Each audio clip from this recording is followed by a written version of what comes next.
Mardi 11 novembre 2025 à Yaoundé au Cameroun. Mesdames et messieurs, bonjour. Et surtout, merci de continuer à nous faire confiance en direct sur Info TV dans le cadre de votre programme Espace Miné. Parce que nous sommes mardi, nous n'allons pas faillir à notre tâche. Il s'agit de parler de l'entrepreneuriat. Nous avons la ferme conviction de ce côté qu'un pays qui veut être développé, un pays qui veut véritablement être debout, doit mettre un accent particulier sur l'entrepreneuriat.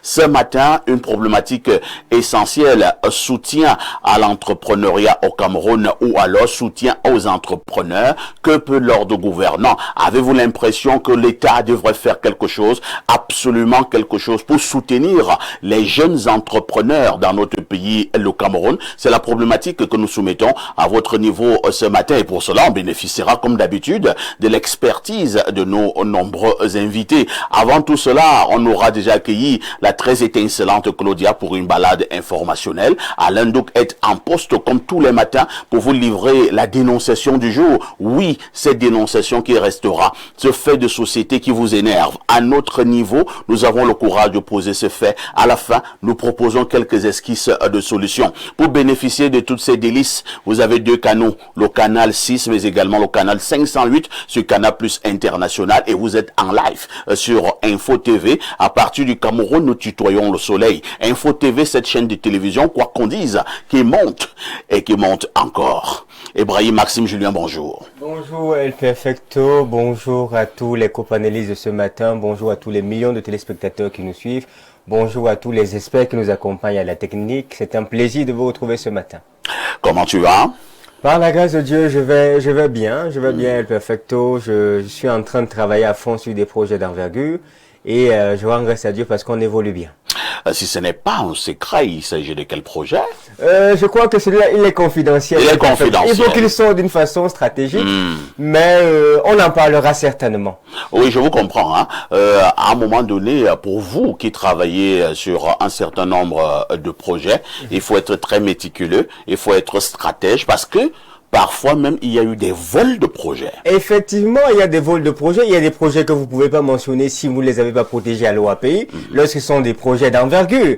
Et même lorsque, et ça c'est un conseil que je peux donner à quelques-uns, lorsqu'on a un projet, on ne parle pas de ce projet à tout moment. Et il y a un temps pour parler d'un projet. Il faudrait pouvoir maturer un projet jusqu'à un certain niveau avant de l'évoquer. Vous voyez parfois ici, même Dieu, quand il a voulu mettre une réelle bénédiction comme vous, là, vous qui êtes parfait ici aujourd'hui, dans le ventre d'une femme, il a caché un grand parfait ici dans le ventre d'une femme pendant 6 mois. Et donc, parfait ici était là, il se forgeait, il se dessinait, mais pendant 6 mois, on ne savait pas qu'il était là. C'est au bout de 6 mois que le ventre commence à sortir. La femme là, elle est enceinte. Mais en ce moment-là, on peut plus tuer facilement le bébé parfait ici, parce qu'il est déjà formé, il a déjà une forme. Donc les petits trucs qu'on peut prendre là, le poison, ça l'emporte plus. Donc moi j'attends et je conseille aux gens, lorsque vous avez un projet, de maturer le projet dans le secret et d'attendre au moins, d'avoir maturé au moins les 2/3 du projet avant d'évoquer le projet publiquement. Parce que je pense qu'une femme, elle donne des bébés après 9 mois. Donc s'il est caché pendant 6 mois, travaillez-le d'abord dans le secret, donnez-lui la forme avant de l'évoquer de peur qu'on ne le détruise ou qu'on ne vous le vole. Merci Ibrahim Maxime Julien pour cette entrée en matière, une entrée pleine de sagesse. Je souligne que vous êtes naturellement entrepreneur, vous êtes également chef d'entreprise. En face de vous, nous avons notre invité permanent, Alain Douk, bonjour. Bien bonjour, parfait, c'est un plaisir d'être là sur le plateau d'Espace Miné sous la thématique de l'entrepreneuriat ce matin.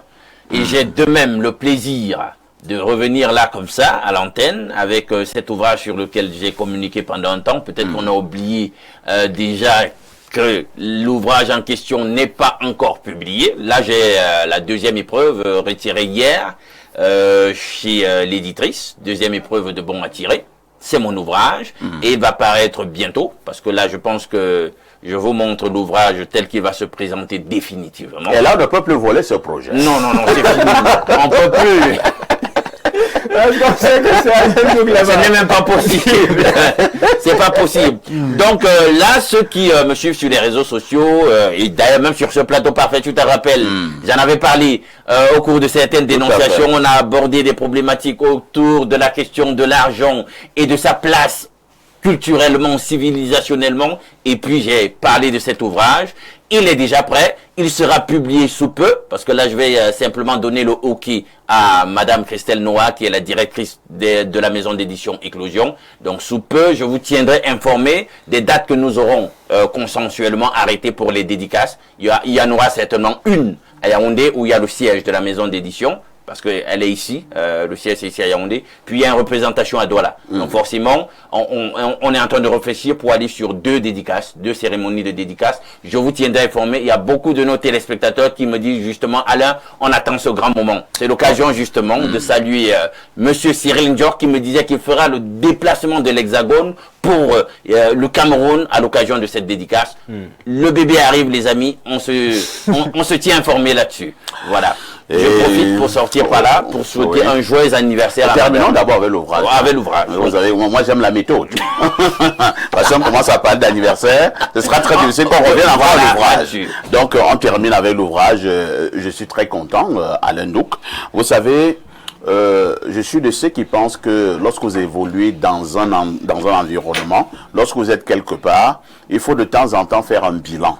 Je vais être un peu plus précis. Si vous travaillez dans une entreprise, au bout d'1 an, faites un bilan. Au bout de 2 ans, faites un bilan. Au bout de 3 ans, faites un bilan. Moi, je suis déjà à 3 ans et demi ici, à Info TV. Il y a des entreprises où vous arrivez, vous avez la nette impression, soit vous tournez en rond, soit vous reculez.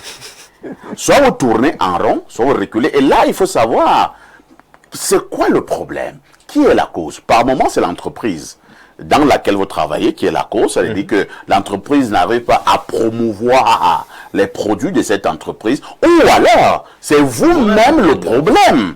Vous voyez un peu, de toutes les façons, il faut déceler la cause. Alors, pour dire quoi? Vous êtes ici sur Info TV, ça fait il y a près de 3 ans.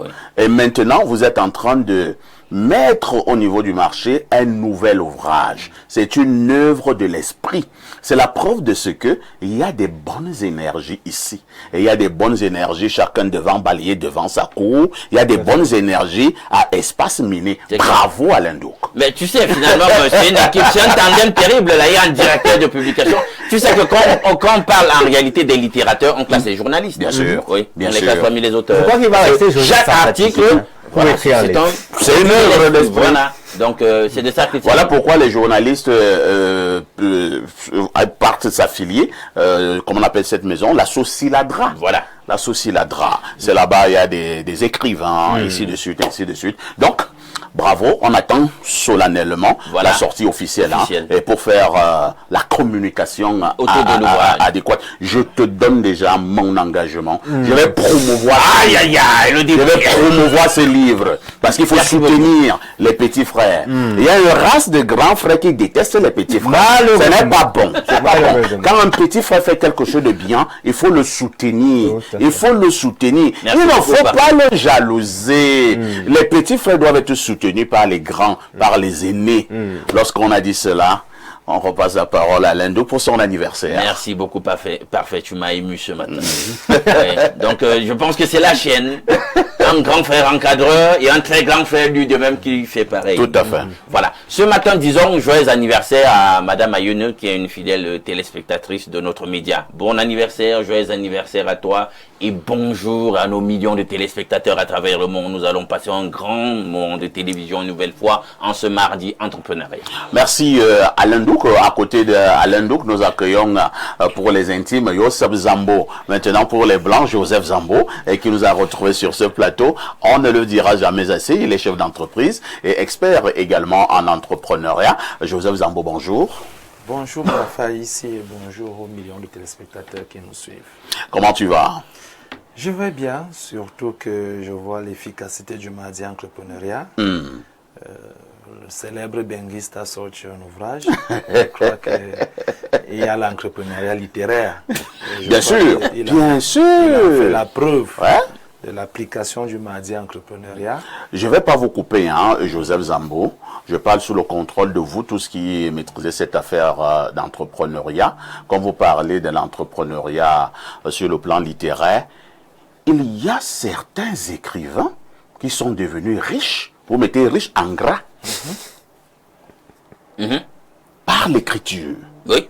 Le nombre d'ouvrages Ouais. qu'il a eu Et des encore. des Et il best-sellers. a vendu et il est devenu riche. Donc, si vous êtes un écrivain, vous êtes un entrepreneur. De la plume.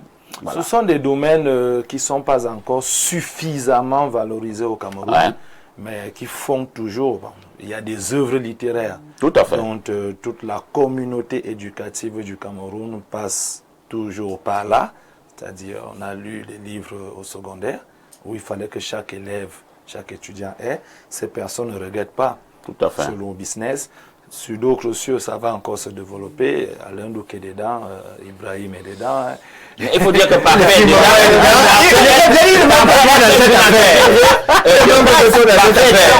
C'est vrai que dans le monde de l'édition, il y a quand même ceux qui ont plus formalisé l'affaire et à qui nous recourons, c'est-à-dire les directeurs, directrices des maisons d'édition. Tout à fait, Voilà. tout à fait. Comme Parfait lui-même, il est directeur d'une maison de presse. Parfait, c'est un Voilà, patron. d'une C'est un patron aujourd'hui. Donc, je pense que l'entrepreneuriat, on est effectivement en train de l'appliquer. Tout le monde ici sur le plateau peut démontrer à suffisance au moins un acte entrepreneurial. Merci.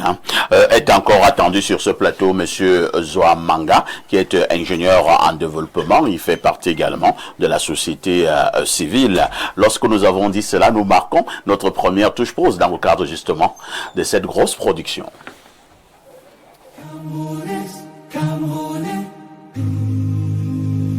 La paix est notre bien le plus précieux. Quand la colère s'allume, c'est tout un peuple qui se brûle. Attendons la voix de la loi, pas celle de la rue. Le Conseil constitutionnel parlera. Et c'est lui et lui seul qui dit la vérité des urnes. Ceux qui n'ont jamais connu la guerre croient qu'elle n'est qu'un bruit de fusil. Mais la guerre, c'est la faim, la peur et le silence. C'est la mère qui enterre son fils, le père qui pleure sans bruit, l'enfant qui ne joue plus, les écoles qui ferment et le pays qui s'éteint peu à peu. Bueno, garde ta paix au Cameroun, ne laisse pas la haine entrer dans nos cœurs. Un peuple uni est plus fort qu'une armée divisée. Nous tombons tous, garde ta paix au Cameroun, ne laisse pas la haine entrer dans nos cœurs. Un peuple uni est plus fort qu'une armée divisée. Nous tombons tous. Nos villes s'enflamment, nos jeunes s'égarent. Certains croient se battre pour la justice, mais la justice ne brûle pas les maisons. La haine ne construit rien.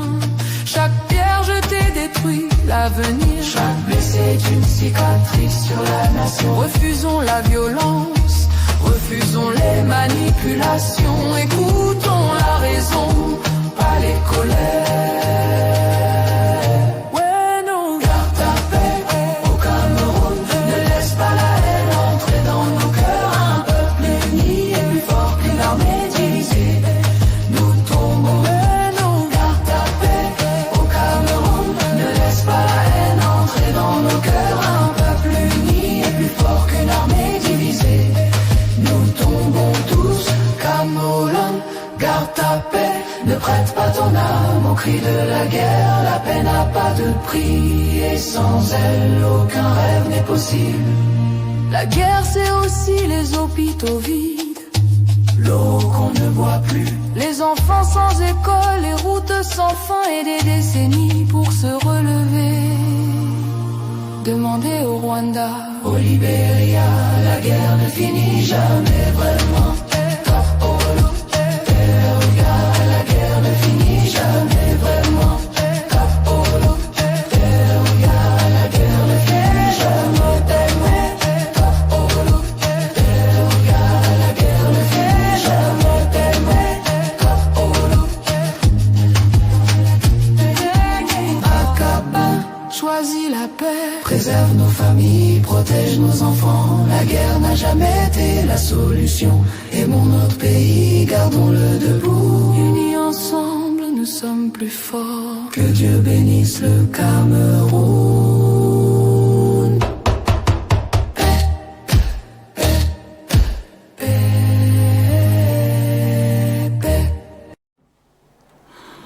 La guerre n'a jamais été une solution. Aimons notre pays et gardons-le debout. Nous allons pour cela saluer toutes les forces de défense et de sécurité qui nous regardent ce matin. Je pense clairement à tous les militaires, à tous les gendarmes, à tous les policiers qui nous regardent ce matin. Ces personnes-là qui abattent un grand travail au Cameroun.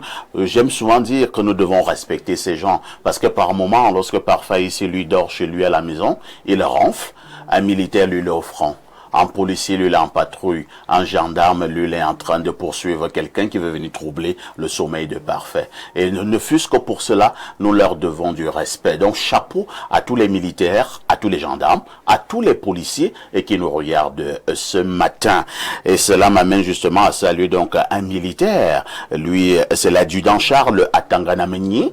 Il est du côté de la sécurité militaire, du côté de la CEMIL au niveau du ministère de la Défense au Cameroun. Donc, bien des choses à l'adjudant Charles Atangana Meignier. Claudia? Oui. Pourquoi tu m'avais l'air nerveuse quand je parlais? Non, je suis pas nerveuse. Tu fais du théâtre. Quand je parle, tu es nerveuse. Mais quand elle te dit bonjour, Claudia, tu dis oui. Et tu as changé. Parfait. Drôle d'accueil, n'est-ce pas? J'ai pas trop bien dormi ce matin. Oh là là. Les moustiques? Non, pas de moustiques. Trop de demandes? Difficultés, ça va. Des difficultés?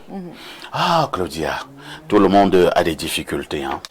Tout le monde a des difficultés, mais il faut jamais faire en sorte que votre vie ressemble à vos difficultés. Ah oui, c'est vrai aussi. Oui, un peu. Il faut toujours surmonter les difficultés, surmonter les épreuves. Et c'est dire qu'aucune situation n'est permanente. Hein. Ah oui. Il y aura toujours une fin. Oui. Claudia, vous avez une très... comment on appelle ça? Un veston? Non, c'est pas un veston, c'est un tricot simple. Bon, comme je ne suis pas fort dans le stylisme, je vais dire, vous avez un haut.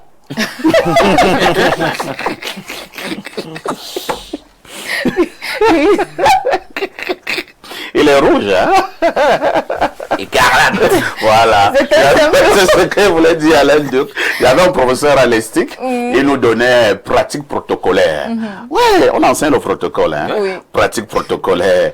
Et c'est lui qui aimait cette affaire. Madame, vous avez une jolie robe rouge et écarlate, synonyme de l'amour vivant.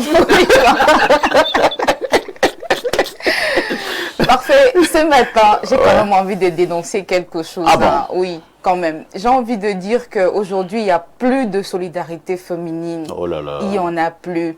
Alors, je prends pour prétexte l'histoire qui est venue nous trouver sur les réseaux sociaux récemment. Alors, ce lion indomptable dont je vais volontairement taire le nom. Je vois. Non, et pourquoi taire le nom? Il s'agit de Ngabaleu. Oui. Moumi Ngamaleu. Moumi Ngamaleu. Justement, on a eu son histoire avec son ex-petite amie. Sa petite amie, c'est pas trop. Je connais pas les tenants et les aboutissants de cette affaire. Alors, il se trouve parfait ici que, au niveau des commentaires, on a des femmes qui saluent les prouesses du monsieur. En fait, elle banalise l'acte d'infidélité que le monsieur a commis, en fait. C'est-à-dire que oui, il mérite les applaudissements, il est adulé par les femmes, oui, c'est un guerrier, il est fort, il a tout ce qu'il faut là, il faut. On se dit, mais attendez, quand il y a eu l'histoire de Balthazar, tous les hommes étaient derrière Balthazar. En ce moment, les femmes pleuraient, non, il a humilié les femmes, non, il ne respecte pas les femmes. On se dit, mais... Il y avait aussi les femmes qui soutenaient Balthazar. Mais elles étaient combien? Nombreuses. Non, pas du tout. Alors, pour revenir à l'affaire du lion indomptable, Oui. hein, moi, je m'appuie, parce que je m'informe également sur Info TV. Hein. Oui, Info TV m'informe aussi. Moi, je suivais l'émission de la très ravissante Viviane Andrea, ce matin. Oui. Et un petit frère qui parlait de ce côté-là. Il est journaliste, spécialiste du sport, Étienne Bala, très célèbre, Oui. Qui m'a renseigné sur l'affaire Moumi Ngamaleu. Tel qu'il parlait, c'est comme s'il rétablissait la vérité. Il dit que ce n'était pas un acte d'adultère. Cette femme-là n'a jamais été la femme de Moumi Ngamaleu, ou alors ils s'étaient déjà séparés. Et la femme avait fait le double des clés de la maison de Moumi Ngamaleu, le grand lion indomptable. Il arrive comme ça à l'improviste, comme un animal qui sort de la forêt, et tout ça. Entre-temps, il est venu avec des gardes du corps. Il y a quelqu'un qui était préparé pour filmer la scène. Bref, on a eu l'impression que c'était bien monté pour pouvoir humilier, parce qu'on sait que Mouminga Malé est une grande star du football mondial, il fallait l'humilier. Et ça, c'est l'information que moi j'ai eue sur Info TV. C'est Etienne Bala qui m'informait. Et moi, je fais confiance à Etienne Bala. Ah oui, donc ta dénonciation de ce matin, on la met de côté. Ah bon? Tu confies? Et maintenant, Mouminga Malé est maintenant au Maroc. Hein. Ah oui, il est maintenant au Maroc. Il faut qu'il se concentre. Il doit se concentrer. Histoires là, une femme qui a pété un câble veut déranger un lion indomptable. Elle a pété un câble. Oui. Le lion indomptable doit se concentrer parce que les lions rencontrent le Congo ce jeudi. Et donc, Mouminga Malé, soutien total. Concentre-toi sur ce que tu sais bien faire. C'est-à-dire le football. Maintenant, les femmes qui sont des jalouses là, vraiment, ne gèrent pas ça. Nous comptons sur toi. Le Cameroun est derrière toi, Mouminga Malé. Voilà. Claudia, que disent les journaux?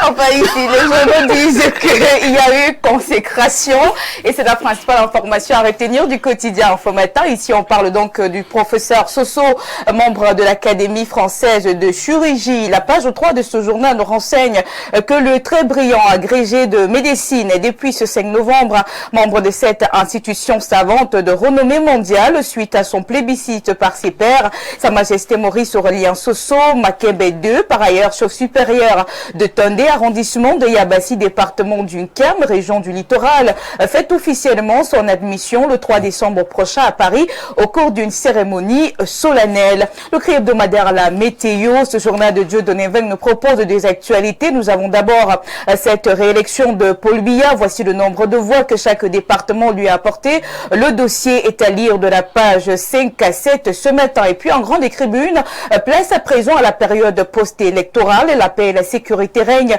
désormais dans la Damawa. C'est le constat fait le 10 novembre en Yaoundéré par le ministre de l'administration territoriale Paula Tanguendi.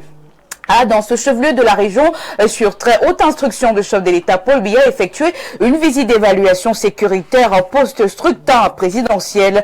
Avec la nouvelle, on parle également des tensions post-électorales à Tanguendi, dans le Grand Nord. Jacques Blaise Vier parle donc du ministre de l'administration territoriale qui a atterri en Yaoundéré.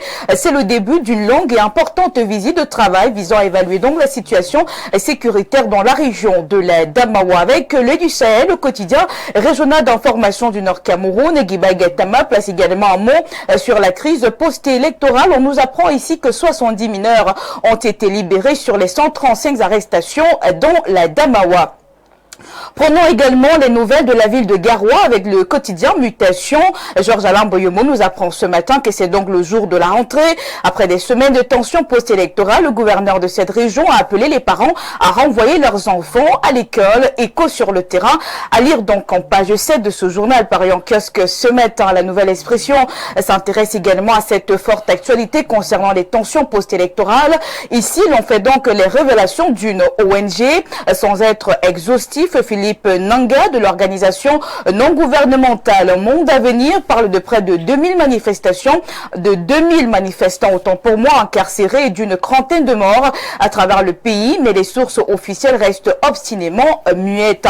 Le billet hebdomadaire Le Point revient sur l'investiture de Paul Biya, attente de la nation. Thierry Patrick Ondoa nous fait savoir que le pacte a été signé le 6 novembre dernier. L'actualité dans cette revue de presse est aussi cette interminable affaire de Martinez Zogo. On en parle avec le quotidien Le Jour qui s'interroge sur cette autre cabale contre Léopold Maxime Eko. L'ancien patron des renseignements généraux était visé par une campagne de déstabilisation.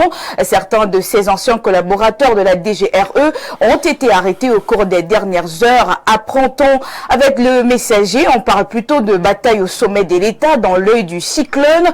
Point d'interrogation. Enquête au cœur d'une nébuleuse post-électorale ou une opération souterraine visant à discréditer Léopold Maxime Eko, l'ancien DG de la recherche extérieure, serait actionné, le tout dans un contexte de tensions persistant au sein des sphères politico-administratives et sécuritaires. Lire la page 3 pour en savoir davantage sur cette actualité.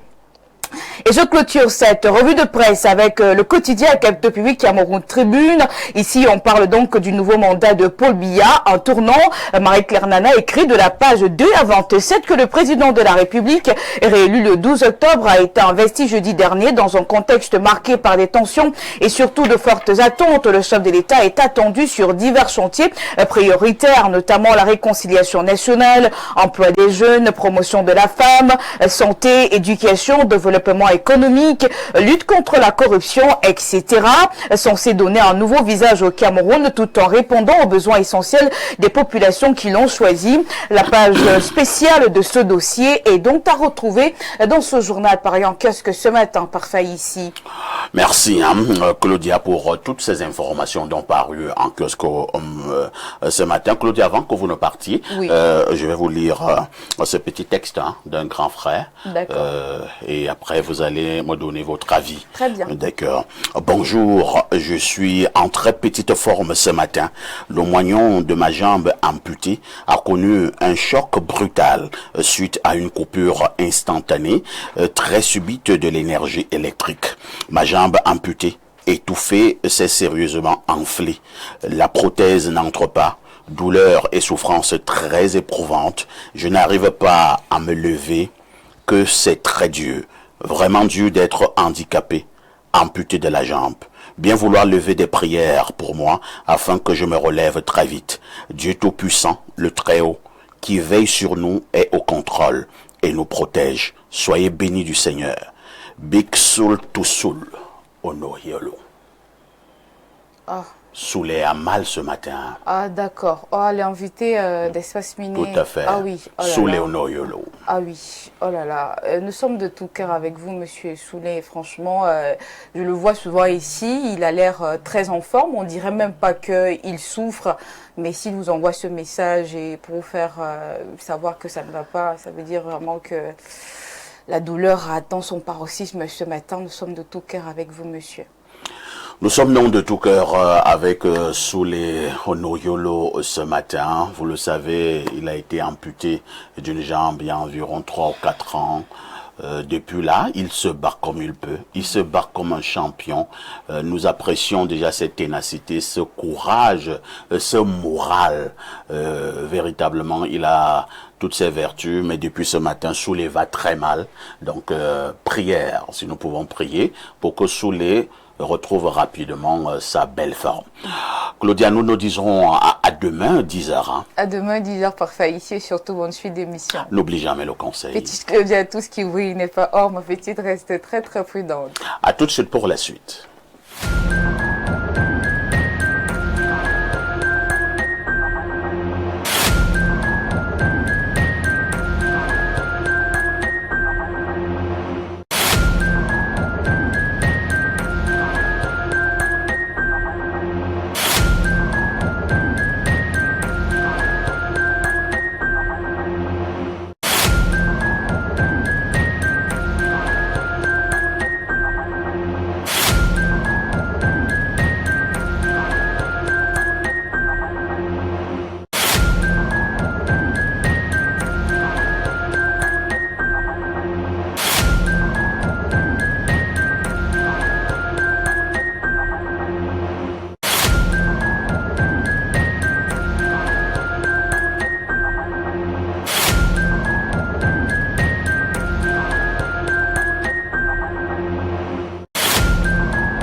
Nous repassons la parole à Alain Douk ce matin pour la dénonciation de ce jour.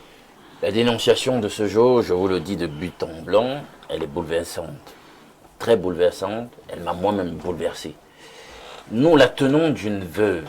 Elle a perdu très tôt son mari. Ses enfants, elle en a 4, étaient encore en bas âge à ce moment-là. Alors elle a comme ça 4 enfants, 2 filles et puis 2 garçons. elle vient exposer et dénoncer quelque chose d'abyssalement immoral qui s'est produit dans sa famille et qu'elle doit à sa sœur qui est une nonne, qui est une religieuse. Alors, vivant avec ses enfants, sa sœur venait souvent leur rendre visite à certains moments. Sa sœur qui est une religieuse, j'insiste bien, une nonne. Et pendant que sa sœur était en séjour chez elle, vous savez, vous avez 4 enfants, il y a 2 mâles, il y a 2 femmes. Donc du coup, elle préférait que sa sœur dorme avec les filles. Voilà, ça va de soi. Donc, et elle était loin d'imaginer. Je suis à votre regard. Hein. Elle était loin d'imaginer que sa sœur serait là à initier ses enfants dans une pratique totalement abominable. Le lesbianisme. Lesbianisme. Incroyable. L'homosexualité. Pendant de longues années. Imaginez, à l'époque des premières visites, des 2 filles étaient en 6e et 5e. Oh là Vous pouvez là. imaginer à peu près l'âge qu'elle Peut-être des pouvait filles avoir. de 12 ans, 11 Voilà. ans. Hein, 14 ans maxi, 13 ans. Elle les a initiés dans cette merde. Pardonnez-moi, nous sommes en télé, mais c'est de ça qu'il s'agit quand même. Sur des années. Par moment, par la suite, quand elle leur rendait pas visite, c'est les filles Qui allaient chez elles, Oh là là. en congé, en vacances. Et vous pouvez imaginer ce qui continuait de se faire là-bas. Alors, de fil à aiguille, les filles sont devenues ancrées dans cette pratique obscène et satanique. C'est devenu finalement leur orientation sexuelle jusqu'à cet âge adulte aujourd'hui. Elles ont pu immigrer. Elles vivent en Occident. Les 2 filles. Oui, les 2 filles, avec l'aide, vous connaissez Cette, parfois un peu la détermination, la hargne de faire réussir les enfants qui animent souvent certaines femmes, bien que veuves. Elle a porté ses enfants, elle les a soutenus, et finalement, les 2 là ont pu s'expatrier. Elles vivent en Occident, et elles ont continué avec ce que vous savez, et que j'ai exposé. Donc, Attends un peu. Donc, les 2 faisaient ça entre elles. mais on peut imaginer déjà des trucs à 3, peut-être, possiblement, puisque Donc, 2 sœurs. non, mais avec la tante. 2 sœurs avec la tante. Avec la tante. Dans les 3. Il faut aller imaginer ce qui s'est passé pendant toutes ces années. Toujours est-il que les 2 sont maintenant exilés en Europe, Oui. en Occident, parce que l'un des pays c'est le Canada. Et là-bas, les 2 se sont mariés. Mais alors, suivez mon regard. Avec 2 d'autres sœurs. femmes. C'est là où la veuve commence à réaliser qu'il y a un problème. Parce que quand les filles lui disent que bah, on va se marier, on s'est marié de l'autre côté, on lui envoie les images, mais vous vous êtes mariés les filles, mais je vois vos partenaires, c'est d'autres femmes. Qu'est-ce qui se passe?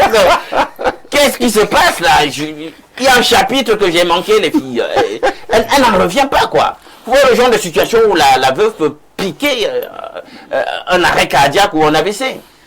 On lui envoie des photos, non, c'est des partenaires féminins. Oh, voici mon mari, maman, voici ma femme. C'est d'autres femmes, mon Dieu.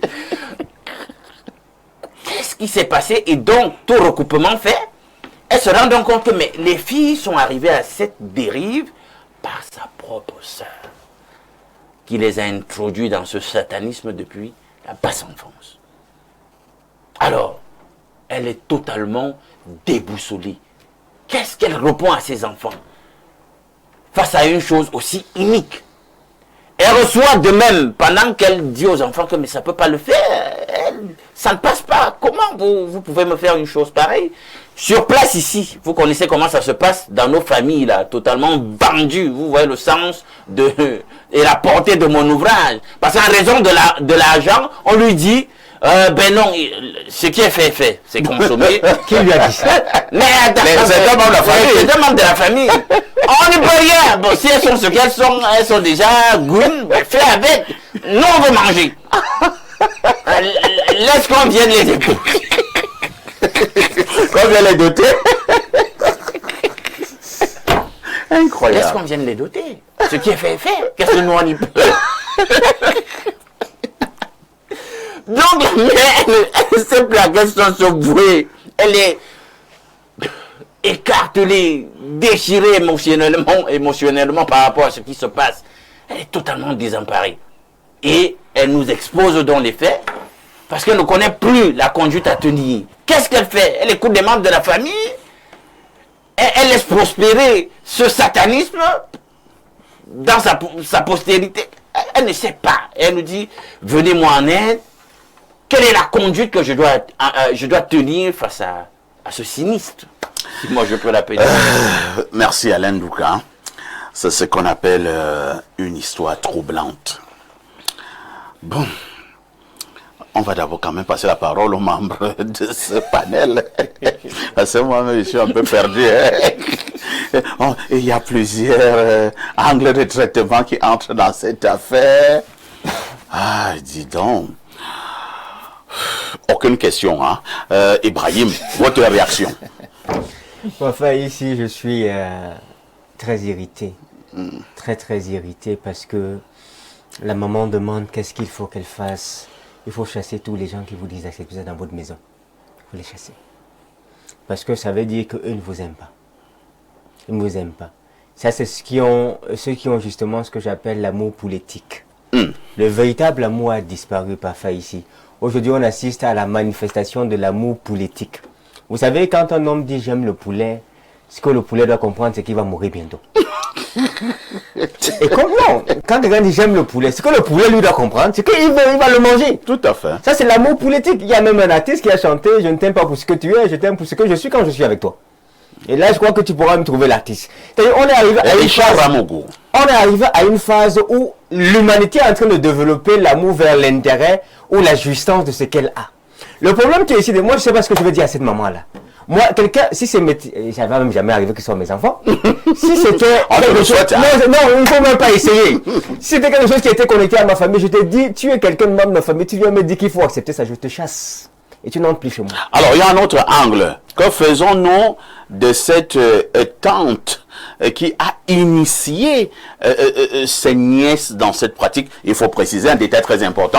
Cette tante est une religieuse. Avant que tu répondes, oui. Parce que justement, elle dit à sa soeur, non mais vraiment, c'est une orientation sexuelle.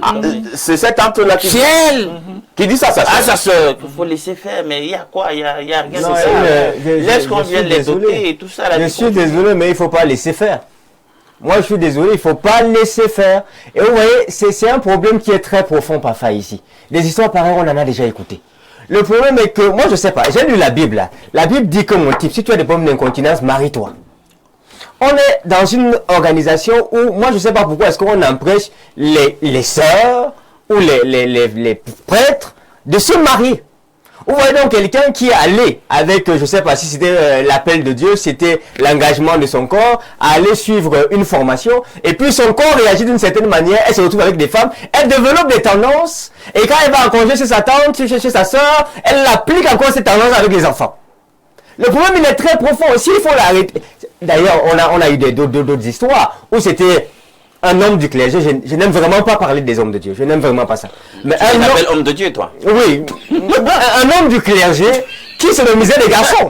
Pourquoi? Parce que là où on l'a formé, n'était qu'avec des garçons. Cette loi-là, moi, je ne sais pas pourquoi est-ce qu'on a érigé ça. Pour moi, honnêtement, on devrait revoir cette loi-là pour qu'on n'arrive pas à ça. Parce que c'est là-bas où ça a commencé, cette affaire-là.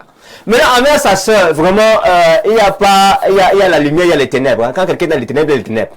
Même si elle s'habille en col blanc, en habit de sœur, quand quelqu'un est dans les ténèbres, elle est dans les ténèbres. Je ne crois pas que la Bible, je l'ai déjà lu quand même, du début jusqu'à la fin.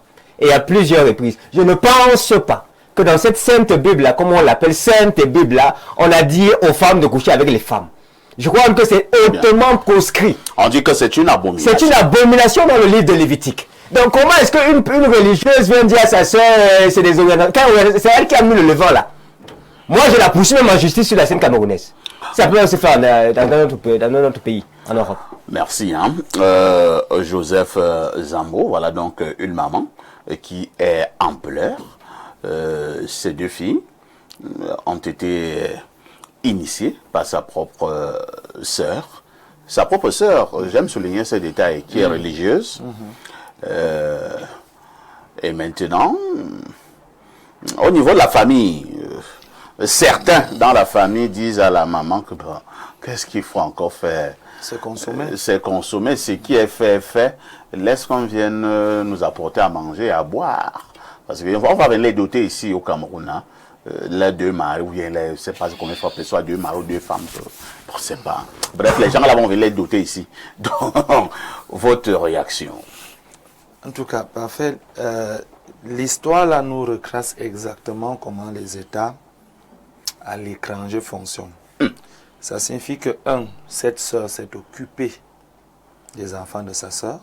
Ça signifie que elle vient en aide. Donc, je viens t'aider à gérer tes 2 enfants. Je pense que c'est elle qui les a amenés à l'étranger. Non, pas du tout. C'est pas elle.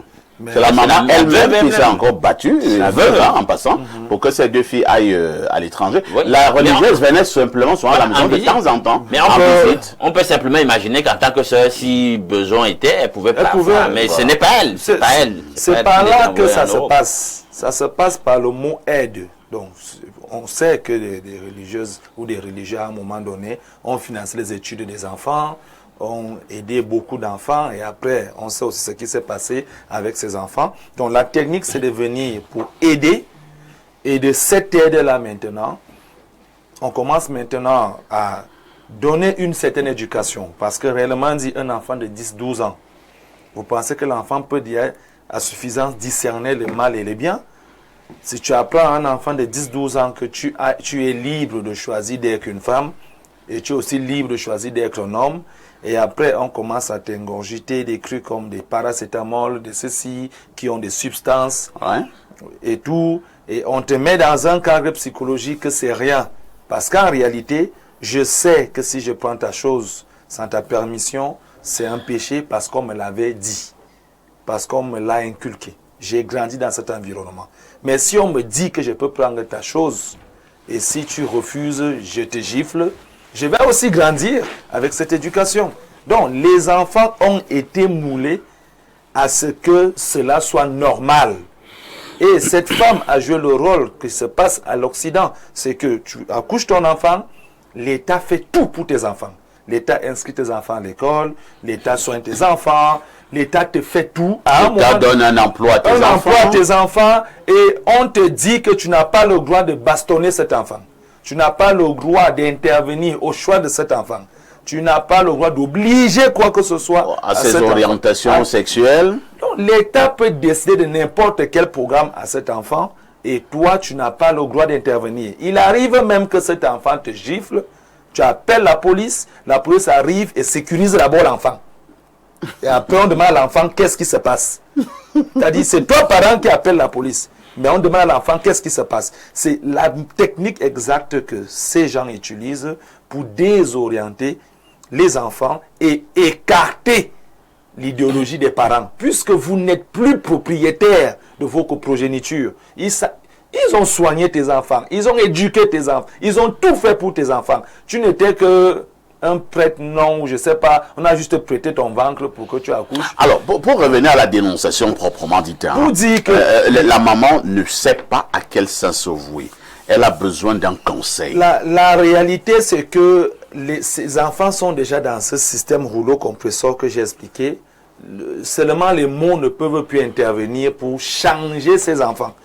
Parce que où ils sont là, je ne sais pas si elles auront encore la conscience de savoir que cet acte n'est pas bien. Malgré que de plus en plus, on voit des vidéos, vraiment des blancs, qui pleurent pour avoir changé de posture. J'ai des vidéos dans mon téléphone où tu vois un homme qui te dit que j'étais une femme et je ne peux plus rentrer en arrière parce que c'est des chirurgies non-retour. Et elle dit, elle ne sait plus quoi faire, c'est les gens. Elle dit, cette dame, j'ai ces vidéos dans mon téléphone qui dit, c'est des médecins qui m'ont mis en confiance que c'est rien, je me sentirai mieux, je serai plus à l'aise, je serai plus tranquille quand ça va se passer, puisqu'il y a un moment donné, l'enfant, à un certain âge, ne sait pas encore exactement si tu es une femme ou un homme. Les hommes veulent cuisiner, les femmes veulent porter des pantalons, mais il y a un temps, tu te retrouves. Mais pendant ce temps de piège, c'est là où les gens là profitent de te rendre, de te cranjar et tout ce qui se passe. Donc pour cette femme, moi je dirais simplement que ces enfants sont tombés dans les pièges il n'y a que la prière. Je ne sais pas. La prière? Il n'y a que, parce que ces enfants sont déjà dans ça, elles sont déjà bernées. Maintenant, pour cette sœur-là, est-ce qu'il n'y a pas des moments où la prière est quand même dans l'incapacité de en réalité, non, on va pas dire que la prière en est dans réalité, l'incapacité. la prière, j'interpelle la prière ici parce que c'est tout ce qui nous reste quand on n'a plus rien à faire. Les enfants sont majeurs. Elle ne peut intervenir en aucun cas pour ralentir ce qui va être fait. Pour la sœur, là, la dame qui est religieuse là, elle, ça se règle au village. J'ai fait un petit tour au village, on trouve des solutions pour elle. Parce que même la loi ne peut pas bloquer ni intervenir. Non, la loi peut intervenir. Au Cameroun, les LGBT, c'est interdit. Hein. L'organisme est condamné. Au niveau du Cameroun, Au Cameroun, c'est pas que je la pousse à la justice ici au pays. Ça, c'est au Cameroun. Mais du moment où elle est là-bas... Non, la dame est ici. La région est ici. Bon, Même oui. la mère, là. Même la mère est Oui, ici. la loi, oui, mais je dis, ce genre de choses se résout vite à la tradition. C'est une option. Bon, c'est une option. C'est très rapide. C'est très rapide. On appelle la confession. Alain, donc, situation un peu compliquée ce matin. Ma principale question est celle de savoir à qui finalement devons-nous encore faire confiance? Ah oui. À qui finalement devons-nous encore faire confiance si à un moment donné, ta sœur, et qui plus est religieuse, vient passer de temps en temps du temps chez toi et finit par initier tes filles à l'homosexualité, à qui finalement devons-nous faire confiance? In fine, à personne. Je dois le dire comme ça, parfait. J'ai déjà répondu d'entrée des jeux à ta question. Je vais faire certaines analyses et puis je vais conseiller la mère en question. Parfait. On a ici la démonstration de ce que moi j'ai toujours dit et je clame très fort depuis des années, que toute la religion organisée, c'est un tabernacle de Satan. C'est un tabernacle de Satan. Peut-être que le mot est fort. Non, c'est clair. Vous savez, même dans le cas de la sexualité conventionnelle, il est interdit d'aller avec un parent. Ouais. Tu ne vas pas avec ta nièce. D'accord? Elle, dans son contre nature, vous voyez qu'elle se permet. C'est-à-dire que c'est déjà contre nature en fait, le lesbianisme, l'homosexualité, mais c'est avec plusieurs marqueurs dans la perversité, c'est-à-dire que elle va quand même encore avec ses parents, parce que c'est ses enfants. Tout à fait. C'est ses enfants, c'est gravissime. Il y a des gens ici qui sont dans la perversion, mais qui savent s'imposer des limites. Il y a de l'inceste. Qui savent que, même si je suis totalement dévoyé, perverti, perdu comme ça, je ne vais pas le communiquer chez moi. Je ne vais pas communiquer les métastases du cancer dans ma propre maison. Or, elle, c'est ce qu'elle fait. C'est une sorcière, une sataniste. De haut vol.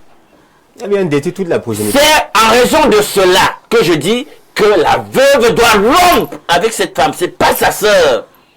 C'est Satan personnifié. C'est une destructrice.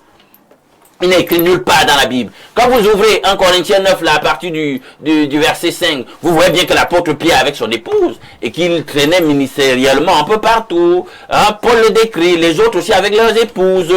Bon, alors, comment on en arrive maintenant à une curie où on a imposé le célibat aux gens? Peut-être qu'on devra traiter de cela dans le cadre d'un jeudi spiritualité pour que j'explique aux gens d'où ça vient et que ça n'a aucun fondement ni biblique ni spirituel objectif. Et là voilà, donc je rappelle ici, il y a tout un ouvrage qui a été écrit, il y a même deux, hein, il y a un auteur là, Andy Engels, qui a écrit un ouvrage. J'aime cet ouvrage parce que l'auteur est d'abord catholique, lui-même romain catholique. Hein, l'institution catholique romaine et le rite de la sodomie.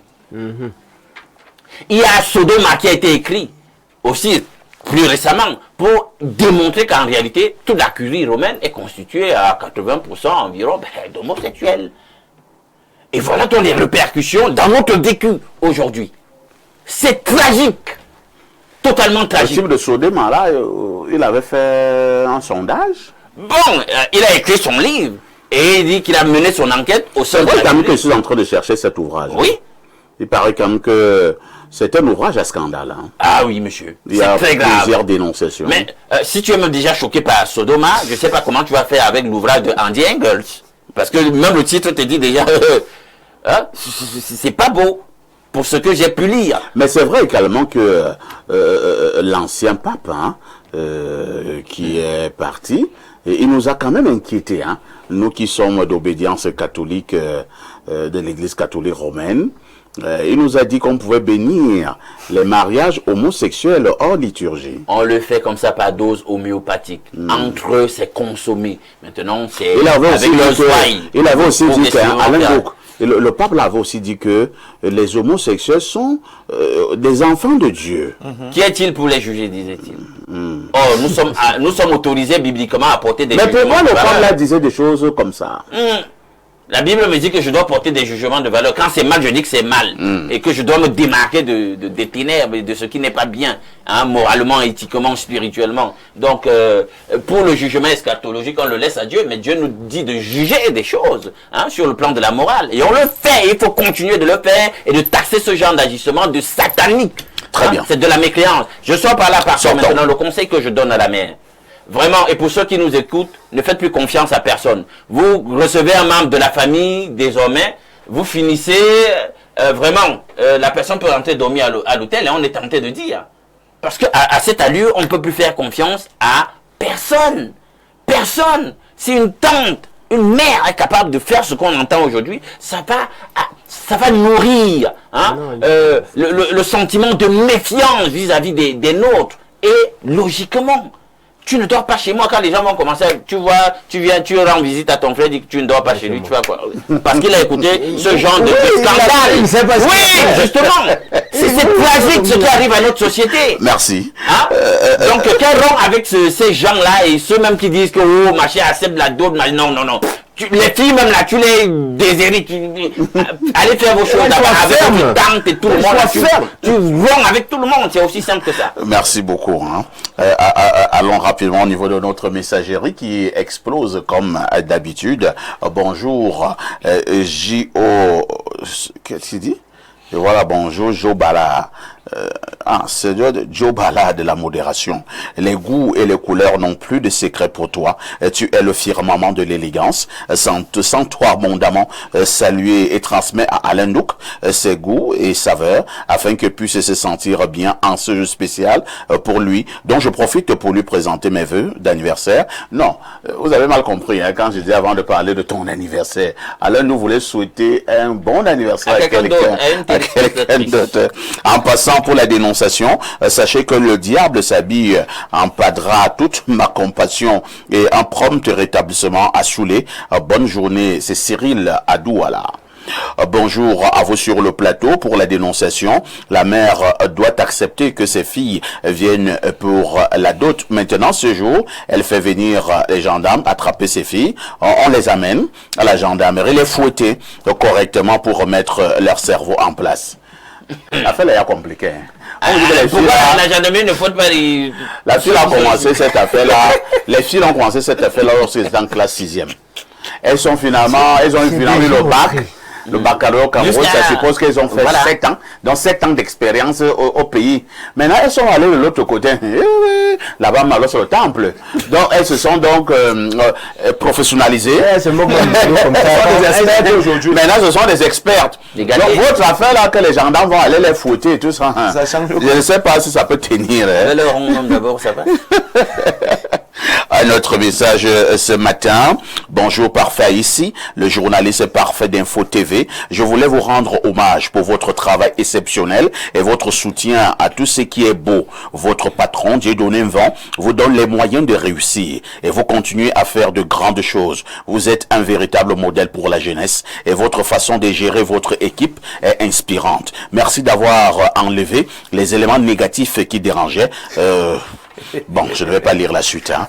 C'est Paola de Jouvence qui envoie cette préoccupation. Un autre message, il vient du 229. C'est un message qui nous vient du Bénin. Alors, que dit ce téléspectateur? Bonjour, Info TV, Espace Miné. Bonjour, Parfait Manteau.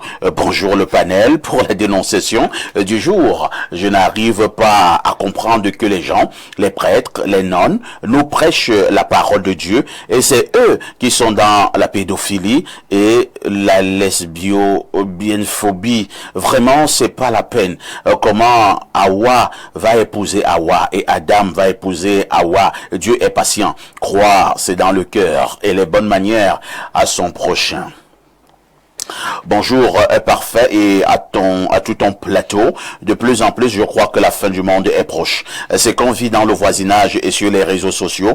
Ces jours nous le démontrent. La normale est devenue normale. Les hommes deviennent femmes et les femmes deviennent hommes. Quand je regarde mes fils, je me demande dans quel monde ils vivront après ma mort. Ça fait peur. Bonne émission. C'est Écho de Jean à Soi. Je vous amène au plus 971. Il s'agit des Émirats Arabes Unis. Bonjour tonton parfait, bonjour mardi entrepreneuriat. Pour la dénonciation, je pense que c'est un sujet très sérieux qui questionne le fonctionnement et règles de l'Église catholique. Ça doit faire l'objet de la thématique de jeudi, spiritualité, pour plus ample éclairci. C'est Fabrice de Dubaï qui envoie ces messages. Ouais, Fabrice, on a enregistré. Hein. Je vous amène cette fois-ci au plus 49. C'est un message qui nous vient de l'Allemagne. Pardon. Bonjour sur le plateau. Premièrement, félicitations à monsieur Alain pour le livre. J'attends la date de dédicace. Je promets déjà prendre mon livre. Concernant la dénonciation, je propose à cette maman de convoquer une réunion familiale. Ses filles également. Pardon. Qu'est-ce qui ne va pas avec ma gorge? D'accord. Ses filles également, et fait venir 2 faf pour passer la nuit avec ces 2 filles. Je suis sûr que le lendemain, elles changeront d'orientation sexuelle. Merci. C'est Kenzo de Nürnberg, en Allemagne, qui envoie ce message. Bonjour parfait et bonjour à tout le panel. Aujourd'hui, de nombreuses personnes se cachent dans la chose de Dieu pour commettre des forfaits. Mais nous devons juste avoir l'esprit de discernement, car il est écrit, ce n'est pas tous qui m'appellent Seigneur qui viendront à moi. Donc, la confiance est en Dieu seul et non aux hommes. C'est Daniel, ambassadeur de Jésus. Wonderful. Ton ambassade est située où? Un autre message, c'est vrai qu'il est long, hein. C'est pas pourquoi certains prennent plaisir à écrire des Bibles. Bonjour, perfecto, et bonjour au panel. Concernant la dénonciation, ça me rappelle ce qu'on avait vécu à Douala, cité des Palmiers. 2 sœurs partageaient une même chambre. Leur père étant strict, ne les laissait pas sortir. Vraiment, même pour 2 minutes dehors, c'était impossible. Même à la sortie des classes, comme le lycée est à côté de la maison, il leur donnait 10 minutes après l'heure de la sortie pour être à la maison. Pour ne pas être long, en classe terminale pour la grande sœur et première pour la petite, dont 20 ans et 18 ans, leur mère les a trouvés en pleine action dans la chambre. Elles étaient en train de faire l'amour. C'est l'amour. La suite, lorsqu'on leur demande c'est depuis quand, elles disent que c'est depuis 2 ans. Et la femme du monsieur a divorcé de son mari, car elle a rejeté la faute à son mari, parce qu'elle dit que c'est lui qui favorisait cette affaire-là. Elle dit que le monsieur, tellement strict, devait donner un peu d'espace aux filles, leur donner l'occasion de découvrir certaines choses de leur âge. Le monsieur était tellement strict que même les cousins de ses filles ne devaient pas rester même 5 minutes avec ses filles. Quand elles rentraient des classes, elles devaient rester dans la chambre. Elles avaient interdiction formelle de dire merci, bonjour aux voisins du même immeuble. C'est Christian de Simbok qui envoie cette contribution. Bonjour à vous, les nongi du micro. Il n'y a plus rien à faire pour ces filles, que la mère accepte seulement, mais coupe les liens avec sa sœur, une sorcière comme ça. C'est Joseph Ayaoundé qui envoie cette contribution. Bonjour, grand modérateur. Juste une question. La sœur, elle est mariée avec qui? Elle est riche, la peau de Yaoundé. Bonjour, parfait. Je confirme que la fin du monde n'est plus loin. Ce qui est là, c'est que cette femme doit se séparer de sa sœur. Même comme jusque-là, le problème ne sera pas résolu. Qu'elle remette ce problème à Dieu. Un bonjour à mon vieux ami, monsieur Zambo Joseph, de la part de monsieur Zobo Samson Cédric. Vous connaissez Zobo Samson Cédric? Zobo, ouais, je connais, c'est un ancien camarade. D'accord. Il te dit donc bonjour ce matin, mais cela n'empêche que je vous amène au plus 39, hein. C'est l'Italie. Bonjour El Perfecto et ton panel. L'habit ne fait pas le moine vraiment, mais j'ai une question qui me taraude l'esprit. Quand est-ce que cette quoi a découvert que ses filles étaient initiées? Peut-être dire quand est-ce que c'est maman? Car elle a vraiment mal fait d'envoyer ses filles à l'Occident, et si elle le savait déjà ou avait des doutes sur la sexualité de ses filles. Voilà pourquoi je refuse à mes enfants de regarder des humoristes qui se déguisent en femmes pour faire rire, car ça commence au bas âge. Merci, bonne journée, c'est Sangou depuis l'Italie. Merci de nous regarder du côté de l'Italie et surtout de nous faire confiance à travers le monde. Une touche pause s'impose.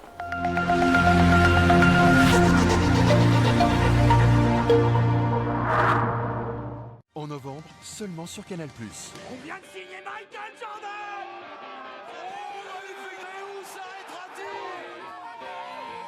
Donc faut vraiment que tout soit parfait. Le son, les lumières.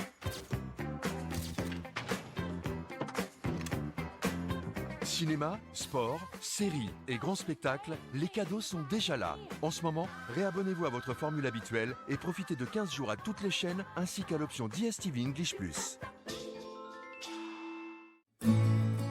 Sous le haut patronage du ministère de la Santé publique, l'hôpital Jameau de Yaoundé organise des journées portes ouvertes.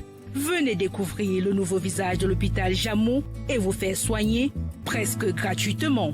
Du 26 au 28 novembre 2025, de 8h à 16h. Au programme, consultation gratuite des ORL, pneumologue, cardiologue, allergologue, neurologue, psychiatre, ophtalmologue, stomatologue, entre autres. Bénéficiez également à moindre coût des soins dentaires, cures de désintoxication et sevrage, médicaments et produits médicaux, des analyses biologiques, séances de kinésithérapie, des explorations fonctionnelles et dépistage des cancers chez l'homme et la femme. Hôpital Jameau de Yaoundé, des soins spécialisés pour tous les 26, 27 et 28 novembre 2025. Échappez à l'ordinaire. Bienvenue à Bagofit Sun City, votre complexe 4 étoiles au cœur de la forêt équatoriale. Ici, le luxe rencontre la nature. Profitez de nos 125 lits pour un séjour de charme et de sérénité dans un cadre exceptionnel, un lieu d'exception pour vos événements, conférences, banquets. Donnez une nouvelle dimension à vos rassemblements. Laissez-vous emporter par l'action, football, basketball, des infrastructures modernes dans un environnement unique. Après l'effort, le réconfort. Accordez-vous une pause dans nos espaces bien-être et beauté. Explorez ensuite notre parc écologique. Un havre de paix à Lyon, charme et sérénité. Bagofit Sun City, plus qu'un séjour, une évasion. Réservez votre expérience inoubliable dès aujourd'hui. Téléphone 653 34 77 39 6 21 09 35 64. Écrivez-nous à notre adresse email bagofitsuncity@yahoo.com ou visitez notre site web www.bagofitsuncity.com.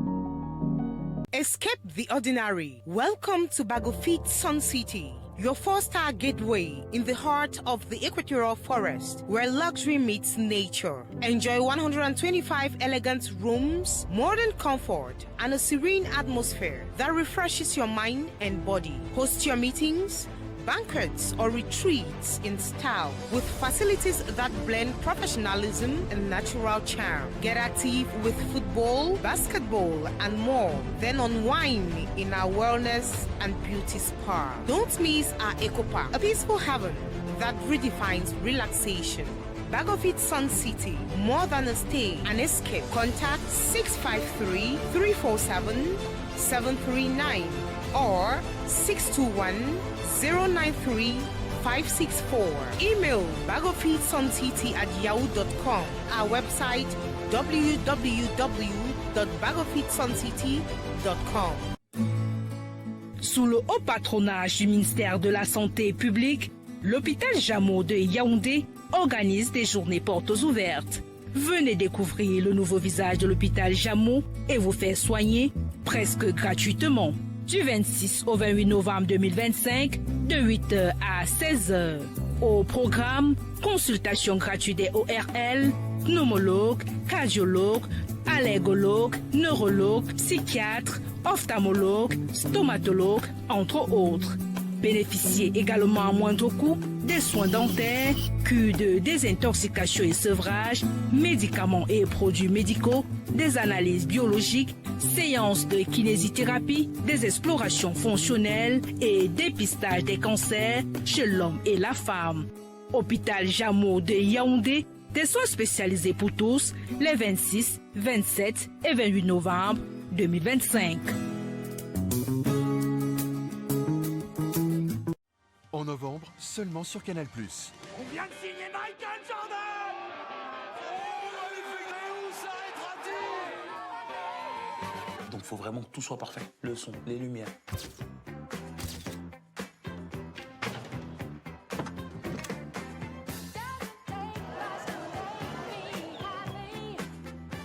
Cinéma, sport, séries et grands spectacles, les cadeaux sont déjà là. Jusqu'au 30 novembre, le décodeur HD est à 1000 francs pour 2 mois d'abonnement à la Formule Access. En plus, la parabole et l'installation sont offertes. Et si vous vous réabonnez à votre formule habituelle, profitez de 15 jours à toutes les chaînes ainsi qu'à l'option.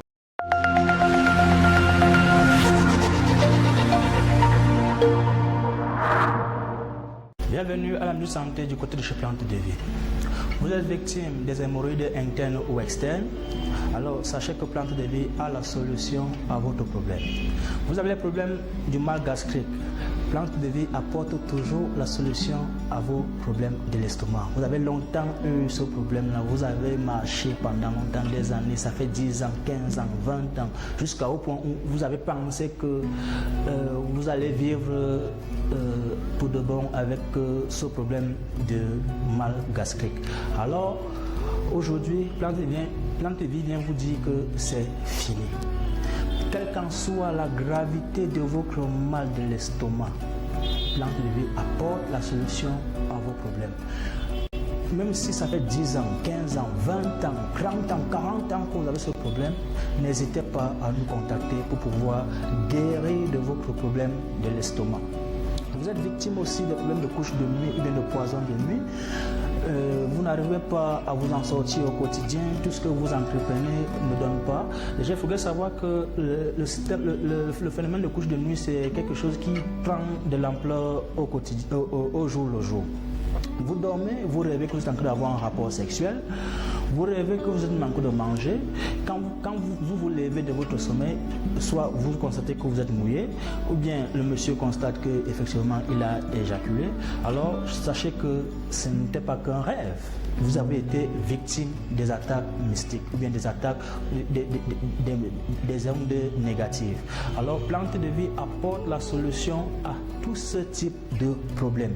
N'hésitez plus à nous contacter pour pouvoir bénéficier des différents traitements que Plante de Vie vous propose. Vous êtes même victime de VIH, des hépatites B et C, vous êtes victime de l'insuffisance rénale, vous êtes victime de diabète.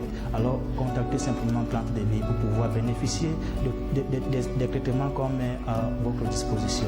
Les femmes aussi qui n'arrivent pas à concevoir ou à procréer, les messieurs qui ont des problèmes de procréation aussi, alors n'hésitez pas à contacter Plante de Vie pour pouvoir bénéficier des différents traitements. Les numéros s'affichent sur votre petit écran pour pouvoir avoir plus ample information sur les traitements que Plante de Vie apporte au quotidien à toutes les personnes qui sont victimes.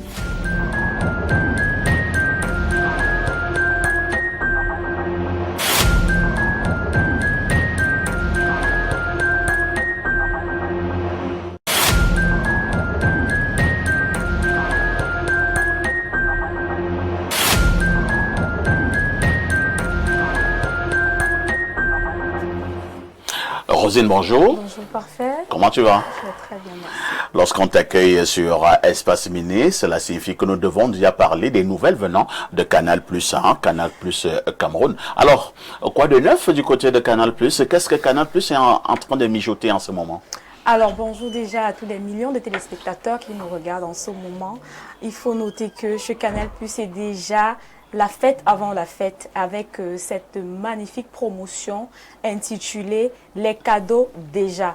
Donc pendant cette promotion, il faut noter que cette promotion qui a commencé depuis le 3 novembre et qui s'achève le 30 novembre 2025. Pendant cette promotion, Canal+ a le privilège de vous annoncer que vous avez la possibilité de bénéficier du décodeur à 1000 francs CFA. Je dis bien 1000 francs CFA à condition de payer 2 mois d'abonnement sur la formule Access de 5000 francs.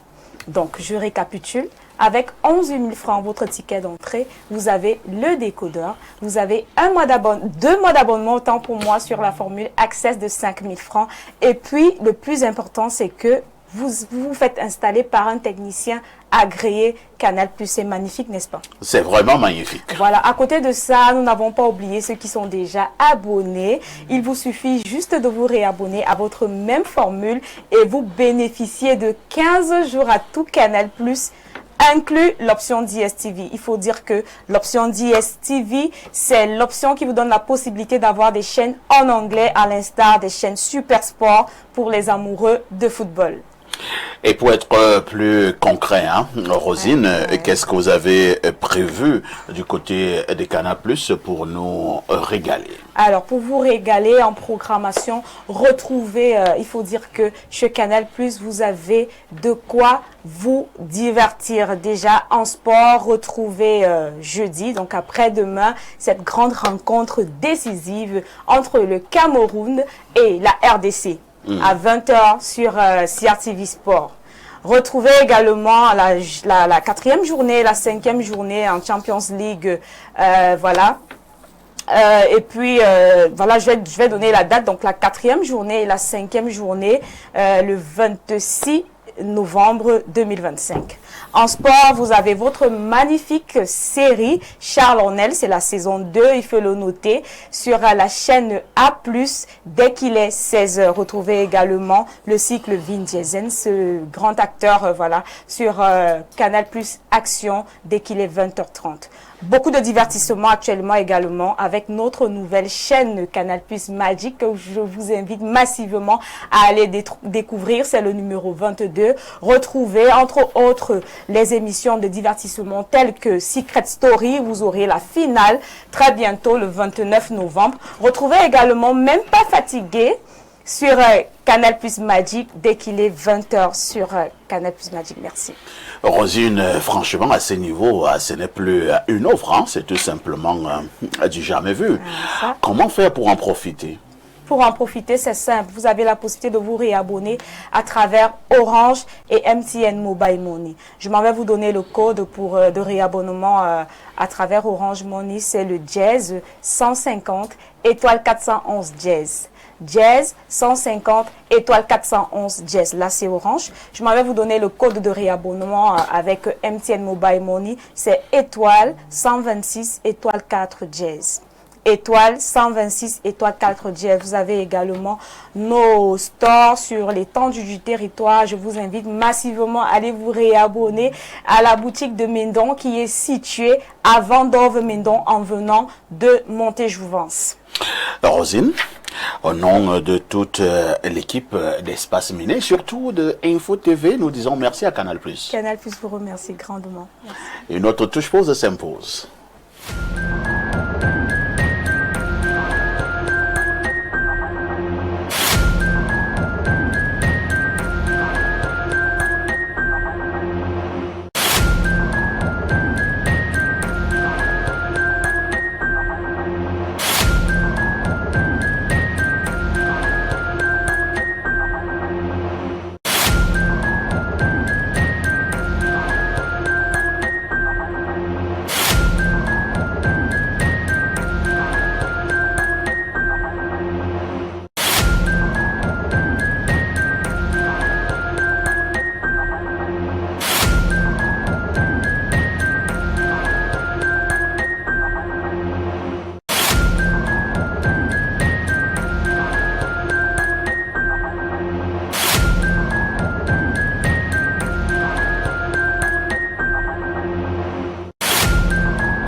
Martial Zouamanga, bonjour.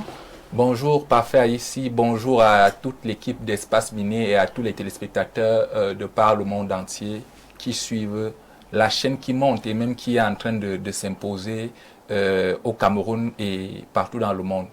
Merci. Je souligne que vous êtes ingénieur en développement local. Et évidemment, décentralisation, particulièrement décentralisation et développement local. Mais puisque la décentralisation est tellement vaste, il y a le droit, il y a beaucoup de choses qui s'y refait. Je préfère dire ingénieur en développement local parce que c'est cette partie de la décentralisation qui m'intéresse. Et ce développement local, au-delà des mots, M-O-T-S, est-ce qu'on peut véritablement dire que il est effectif, ce fameux développement local? C'est un simple slogan? Actuellement, il y a beaucoup de freins. Vous savez, nous sommes dans une logique où il y a ce qu'on appelle le transfert des compétences aux collectivités territoriales décentralisées. Mais ce transfert ne s'effectue pas, ne passe pas comme une lettre à la poste. Qu'est-ce qui coince? Vous savez que il y a transfert des compétences, premièrement, ensuite transfert des ressources. La question n'est pas tant au niveau du transfert des compétences, mais elle est au niveau du transfert des ressources. En tout cas, pour faire simple, transfert d'argent. Parce que les ressources, là, c'est l'argent. L'argent, bien évidemment, l'honneur de la guerre. Donc, c'est là où il y a le problème. L'État central ne veut pas lâcher. Je ne veux pas dire l'État central, parce que l'État central met sur pied le cadre administratif, le cadre juridique. Maintenant, il y a des acteurs. Il y a des acteurs qui ne veulent pas, qui ne sont pas prêts à laisser tomber. J'arpente souvent les couloirs de certaines collectivités, les petites comme les grandes. Suivez mon regard. La plus grande plainte ou bien le plus grand cri qui sort de là, c'est qu'il n'y a pas les ressources. En français facile, il n'y a pas de l'argent. Lorsqu'on vous dit ce qui est transféré, par exemple, aux régions, lorsqu'on vous dit ce qui est transféré aux régions pour, par exemple, les lycées, vous voyez que c'est maigre par rapport aux besoins. Donc, c'est ça le véritable problème de la décentralisation aujourd'hui, transfert des ressources. Ce matin, nous parlons de l'entrepreneuriat et nous avons pour angle essentiel le soutien aux jeunes entrepreneurs. Que peut l'État? La question je vous pose, Joseph Zambo, et vous nous plantez le décor. Merci Parfa. Ici, on ne peut pas parler justement de ce que peut l'État sans donner l'historique justement de l'apport de l'État. Depuis l'indépendance, juste en quelques lignes, j'ai travaillé là-dessus. Depuis l'indépendance du Cameroun en 1960, l'État a progressivement mis en place des mécanismes pour soutenir l'entrepreneuriat, en particulier chez les jeunes. Les premières initiatives ont été centrées sur la création d'entreprises publiques et justement l'encouragement de la production nationale. Et au fil des décennies, plusieurs dispositions ont été initiées. Les années 1960 à 1980, mise en place des programmes de planification économique qui ont favorisé le développement des entreprises publiques. Les années 1990, introduction des politiques de libération et d'ouverture du marché, ainsi que la création de structures d'accompagnement pour les PME. Le Fonds de développement des petites et moyennes entreprises a été créé pour faciliter l'accès au financement par des jeunes et d'autres personnes. Et les années 2000 et au-delà, l'État a renforcé son soutien à travers la création d'agences de promotion et d'encadrement des jeunes entrepreneurs comme l'Agence nationale de promotion des PME et l'Agence de la jeunesse. Il y a une évaluation que j'ai essayé de faire à mi-parcours, justement malgré ces efforts. L'évaluation de l'impact et des actions de l'État relève des résultats mitigés. L'accès au financement, on a encore un très gros problème là-dessus. Bien que des fonds aient été mis en place, nombreux sont les jeunes entrepreneurs au Cameroun, bien sûr, qui rencontrent encore des difficultés à l'accès au financement, l'absence de garanties suffisantes. on a des formations et accompagnements. Oui, les programmes de formation existent, ça c'est pas faux. Maintenant, mais ils ne sont pas toujours adaptés aux besoins réels des jeunes au Cameroun. Maintenant, de plus, il y a un manque de suivi et d'accompagnement pour ces initiatives-là.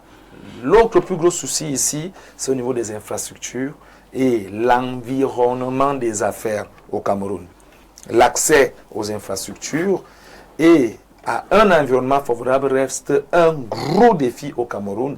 Les jeunes entrepreneurs font face à des obstacles tels que la bureaucratie, la corruption, le manque de services de soutien adéquats. Il y a même des suggestions qu'on peut faire au niveau de l'État si on voudrait que tout ceci change. On veut qu'on essaye de simplifier l'accès au financement. Ça signifie qu'établir des processus de demande de financement simplifiés et transparents, mettre en place des garanties gouvernementales pour faciliter l'accès au financement. En des mots simples, que l'État mette un fonds disponible auprès des banques qui pourraient soutenir des projets viables des jeunes, parce qu'il y en a des projets viables pour des jeunes au Cameroun, mais aucune banque n'est prête à nous donner quoi que ce soit. Maintenant, au niveau du renforcement de la formation et de l'accompagnement, il faut proposer des formations pratiques adaptées aux réalités du marché camerounais en collaboration avec les experts du domaine. Il y a des experts du domaine et il faut former des jeunes dans des domaines d'expertise et ces formations se font le plus souvent sans l'interpellation des experts qui exercent dans ces domaines. Oui, il y a des enseignants, mais il est possible d'enseigner un domaine qu'on ne pratique pas. Mais après l'enseignant, il y a le pratiquant qui a 10, 20 ans, 30 ans dans le domaine, qui ne va pas t'enseigner les livres, mais va t'enseigner la pratique réelle de l'activité. De l'autre côté, l'amélioration de l'environnement des affaires, qui est un sujet très très important. Il faut reformer la bureaucratie au Cameroun pour rendre le processus de création d'entreprises plus efficace. Promouvoir un climat d'affaires favorable en luttant contre la corruption et en facilitant l'accès aux infrastructures nécessaires pour l'activité entrepreneuriale. Création de plateformes de réseautage, mettre en place des espaces coworking. C'est simplement des espaces où quelqu'un peut venir avec son ordinateur, s'asseoir, échanger avec un partenaire quand il n'a pas un bureau. L'État peut le faire. Ouvrir des sortes de bureaux divisés où des jeunes qui n'ont pas encore de l'argent pour pouvoir avoir des bureaux peuvent du moins venir travailler en concertation pour 1 heure ou 2 heures, même s'il faut payer un petit truc. Et puis pour finir, pour ne pas faire long, la création des plateformes de réseautage, comme j'ai dit, il faut organiser des foires et des événements de réseautage pour connecter les jeunes entrepreneurs avec les investisseurs et les partenaires, sans distinction de race ou distinction de tribu. Merci, Joseph Zambo, pour cette présentation, ce long décor que vous avez planté. On va être encore plus pratique. Et là, je vais passer la parole à Ibrahim Maxime Julien. Ibrahim, ce matin, nous parlons du soutien aux jeunes entrepreneurs. Nous insistons sur jeunes, aux jeunes entrepreneurs. On a tout un ministère des petites et moyennes entreprises au Cameroun. Je pense qu'il est dirigé par le ministre Basiliken III. Alors, avez-vous l'impression que pour l'instant, l'État soutient les jeunes entrepreneurs? Si ce n'est pas le cas, que faut-il faire? Parfois ici, Joseph a étalé l'historique des efforts gouvernementaux. Et nous avons vu qu'effectivement, l'État fait beaucoup de choses. Je sais qu'il y a la PME, je sais qu'il y a la Banque d'investissement des entrepreneurs, je sais qu'il y a le CFCE pour faciliter la création des entreprises, je sais qu'il y a plein d'initiatives, il y a eu PTS, et hier, en vous suivant parfait ici, j'ai entendu un montant 103 milliards, j'espère que je ne me suis pas trompé. L'entraînage jeune. Merci beaucoup. Si l'État était capable de donner 103 milliards pour accompagner la jeunesse, et que la jeunesse n'a pas pu se lever dans la dynamique entrepreneuriale comme il faut, il y a un problème, parfait ici. Parce que si on est dans une population de 30 millions de Camerounais, si on vous donne 103 milliards, vous les divisez par 15 millions de Camerounais, parce qu'on va dire que, bon, écoutez, on peut avoir 12 millions d'apprenants ou de jeunes qui sont encore en train d'aller à l'école. On prend les 103 milliards, on divise par 15 millions. Chaque jeune Camerounais a 6 800 et poussières de 1000 par faille ici. Je crois que 6 800 et poussières de 1000 est suffisant pour qu'un jeune se lance véritablement. Pourquoi est-ce que sur le plan pratique, je dis des bêtises comme ça, qu'on se dit, ok, on va enregistrer les jeunes qui sont dans les universités et à la sortie de chaque jeune, que ce soit en licence, que ce soit en master 2, on lui donne un capital de 6 millions pour commencer l'entrepreneuriat. On est arrivé à un état où, en réalité, l'État n'a pas d'autre choix que de soutenir véritablement la jeunesse. Parce que c'est 60% de sa population. Et 60%, 50% même est entre 25 ans et elle n'a même pas encore 40 ans. Donc, c'est des gens que si vous ne les gérez pas, ils vont vous gérer de façon désagréable. Vous êtes donc dans l'obligation de les gérer. Sauf que j'ai l'impression que la volonté qu'on voit manifeste n'est pas suffisante. Il faut une nouvelle volonté. Parce que moi, je crois parfois ici que le premier capital de l'entrepreneur, c'est la volonté de ne pas rester spectateur de sa propre histoire. Est-ce que les membres du gouvernement qui nous suivent ce matin ont véritablement la volonté de ne pas rester spectateur de l'histoire qu'on est en train de lire? Lorsque vous arrivez et que vous étudiez le système chinois, vous allez vous rendre compte qu'en Chine, c'est l'État entreprenant. C'est-à-dire que la machine, les parlementaires sont des entrepreneurs. Le gouvernement est entrepreneur. On a une dynamique d'entrepreneuriat. La première politique, c'est la prospérité. Tout œuvre pour la prospérité. Là-bas, parfait ici. Les mairies, lorsque tu viens les voir, ils disent, ok, ils financent une partie de ton entreprise parce qu'ils veulent être actionnaires. C'est comme ça que ça se passe en Chine. Est-ce que réellement il y a la véritable volonté qu'il faut? Mais non, je peux comprendre. J'ai pas de problème avec le ministre des petites et moyennes entreprises. Ce monsieur se bat, il se bat comme il peut à la mesure des capacités de ressources dont il dispose. Mais je dis que ces ressources-là peuvent être mieux canalisées pour permettre un impact beaucoup plus efficient et amener la jeunesse à se déployer. Très bien. Merci, Ibrahim, pour cette belle plaidoirie. Notre ami Alain Douk, ce matin, nous nous battons encore pour que les jeunes entrepreneurs puissent être soutenus. Nous avons suivi Yossop Zambo tout à l'heure. Ibrahim a été un peu plus précis. L'un des problèmes, lorsque nous parlons de soutien, c'est justement les ressources, pour parler comme l'expert en développement local, c'est-à-dire l'argent. L'argent.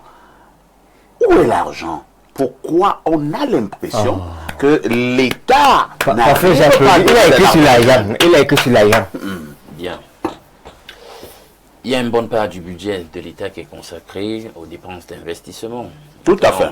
Dans le budget, il faut voir quelle est la propension accordée à l'investissement. Cela doit traduire aussi, à ce niveau-là, en termes de chiffres, le positionnement mental de ceux qui gouvernent. Est-ce qu'ils sont véritablement pour des investissements dans le sens de créer la richesse?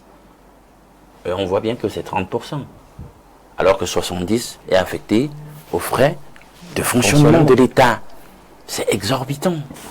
Donc, pendant qu'on veut diffuser le message de l'entrepreneuriat, il faut des dispositions, même en termes statistiques, qui démontrent qu'on le veut. Qu'on le veut effectivement. Ça doit être aussi traduit en chiffres. Bien, parfait, il y a beaucoup de choses qui ont été faites par l'État, des projets dans lesquels on a essayé d'inciter les jeunes à s'investir. On a même sorti de l'argent. Mais on voit bien que... Oui, c'est un flop. Il y a plein. Il y a par exemple... plusieurs projets. Voilà, il y a un projet qui devait permettre des laveries mobiles de véhicules, voilà, etc. On ne sait pas où c'est passé là finalement. Ça devait permettre justement de pouvoir mener cette activité de laverie en faisant des économies d'eau et d'énergie. Vous voyez que c'est allé nulle part. Il y a plusieurs projets comme ça qui n'aboutissent pas. Or, parfois même pour certains projets, ils n'ont pas été maturés, mais on a sorti de l'argent. De l'argent qu'on a distribué aux faciès. Selon des accointances avec tel, justement ça ne va pas prospérer tant que le système lui-même n'est pas potable, tant qu'il y a de la corruption. Est-ce que les projets qui ont bénéficié des financements sont toujours les projets qui étaient les plus porteurs? Voilà, par exemple, des questions qu'on doit se poser. Est-ce que c'est pas parce que c'est le cousin de tel ou il y a une résonance tribale? Voilà, ce genre de choses. Il faut d'abord que ce soit clair à ce niveau. Maintenant, ta préoccupation, parfait. D'où vient l'argent? on voit déjà que c'est une infime part du budget qu'on veut bien consacrer à ce genre de problématique. Mais maintenant, vous savez qu'une bonne part du financement de tout ce que nous faisons vient de l'endettement. Là aussi, ça pose problème. Parce que si vous devez vous endetter, mais finalement, est-ce que nous allons nous endetter éternellement? Nous allons nous endetter sur tout. C'est un danger. Je vais quoi? Je vais le dire. Qui va payer tout cette... Je vais le dire prosaïquement. Les gens peut-être aujourd'hui trouvent que c'est vieux jeu, mais parfois j'aime le faire. Quelque part dans la Bible, c'est dans le Proverbe 22, le 22e chapitre du livre des Proverbes, il est quand même dit que celui qui emprunte est esclave de celui qui prête. C'est clair. Donc en fait, quand vous voyez comment la finance internationale est gérée, vous, et avec ces répercussions sur ceux qui sont enclins à toujours aller emprunter auprès de ces institutions de la finance internationale, ce proverbe prend du sens. Alors, si vous prenez de l'argent par emprunt pour venir financer des projets qui ne sont pas maturés, les projets qui ne sont pas les plus pertinents chez les jeunes, qui ne sont pas les plus innovants, par exemple, si c'est vers des projets qui vont faire flop, qu'on ne va pas mener jusqu'au terme, c'est vers ce type de projet qu'on oriente l'argent, finalement, vous voyez que c'est de l'argent perdu. Or, vous devrez payer non seulement l'emprunt, mais les intérêts sur l'emprunt que vous aurez contacté pour financer des projets qui ne sont pas au finish rentables, et c'est le pays qui s'enlise. Et c'est pour cela que nous sommes au rouge. Si ça marchait véritablement ce qu'on a fait jusque-là, on devait voir une résorption tangible. De quoi? Du taux de chômage. Parce qu'on doit pouvoir ressentir que les projets financés marchent, etc. et que le gouvernement atteint ses objectifs. Parce que tant qu'il n'y a pas... Regardez le chômage jeune en zone urbaine. Eux-mêmes, ils le disent, les indicateurs de l'Institut national de la statistique, c'est alarmant. Ça veut donc dire que depuis, on fait du surplace. Tous les projets en question qui sont financés, les incubateurs n'arrivent pas à produire les effets escomptés. Parce qu'il faut dire quand même que l'État, ce n'est pas faute d'avoir essayé des choses. On a essayé des choses, mais on doit avoir l'humilité de faire le constat que ça ne marche pas. Il faut donc changer de paradigme. Il faut changer de paradigme. Et je le redis, je prends sur moi de le dire. Vous n'allez pas, comme le président a bien voulu l'indiquer dans son discours d'investiture, dire que vous allez prendre sur vous de repositionner économiquement ces deux catégories de personnes de notre société, les jeunes et les femmes, qui constituent d'abord le plus clair même sur le plan statistique de notre société, sans tenir compte de la santé générale de l'écosystème économique. Parce qu'en réalité, tout est lié. Il faut qu'on comprenne que dans l'économie, tout est lié. Pendant que vous allez apporter des réponses structurelles ou sectorielles pour résoudre le problème jeunes et femmes et leur insertion socio-économique, il faut potabiliser l'ensemble de l'environnement pour que ce que vous allez faire sectoriellement ait de l'impact. Parce que si le même goulot, holistiquement, reste présent, il y aura problème. Vous l'assainissez par le climat général des affaires. Cette fiscalité-là, qui plombe tout.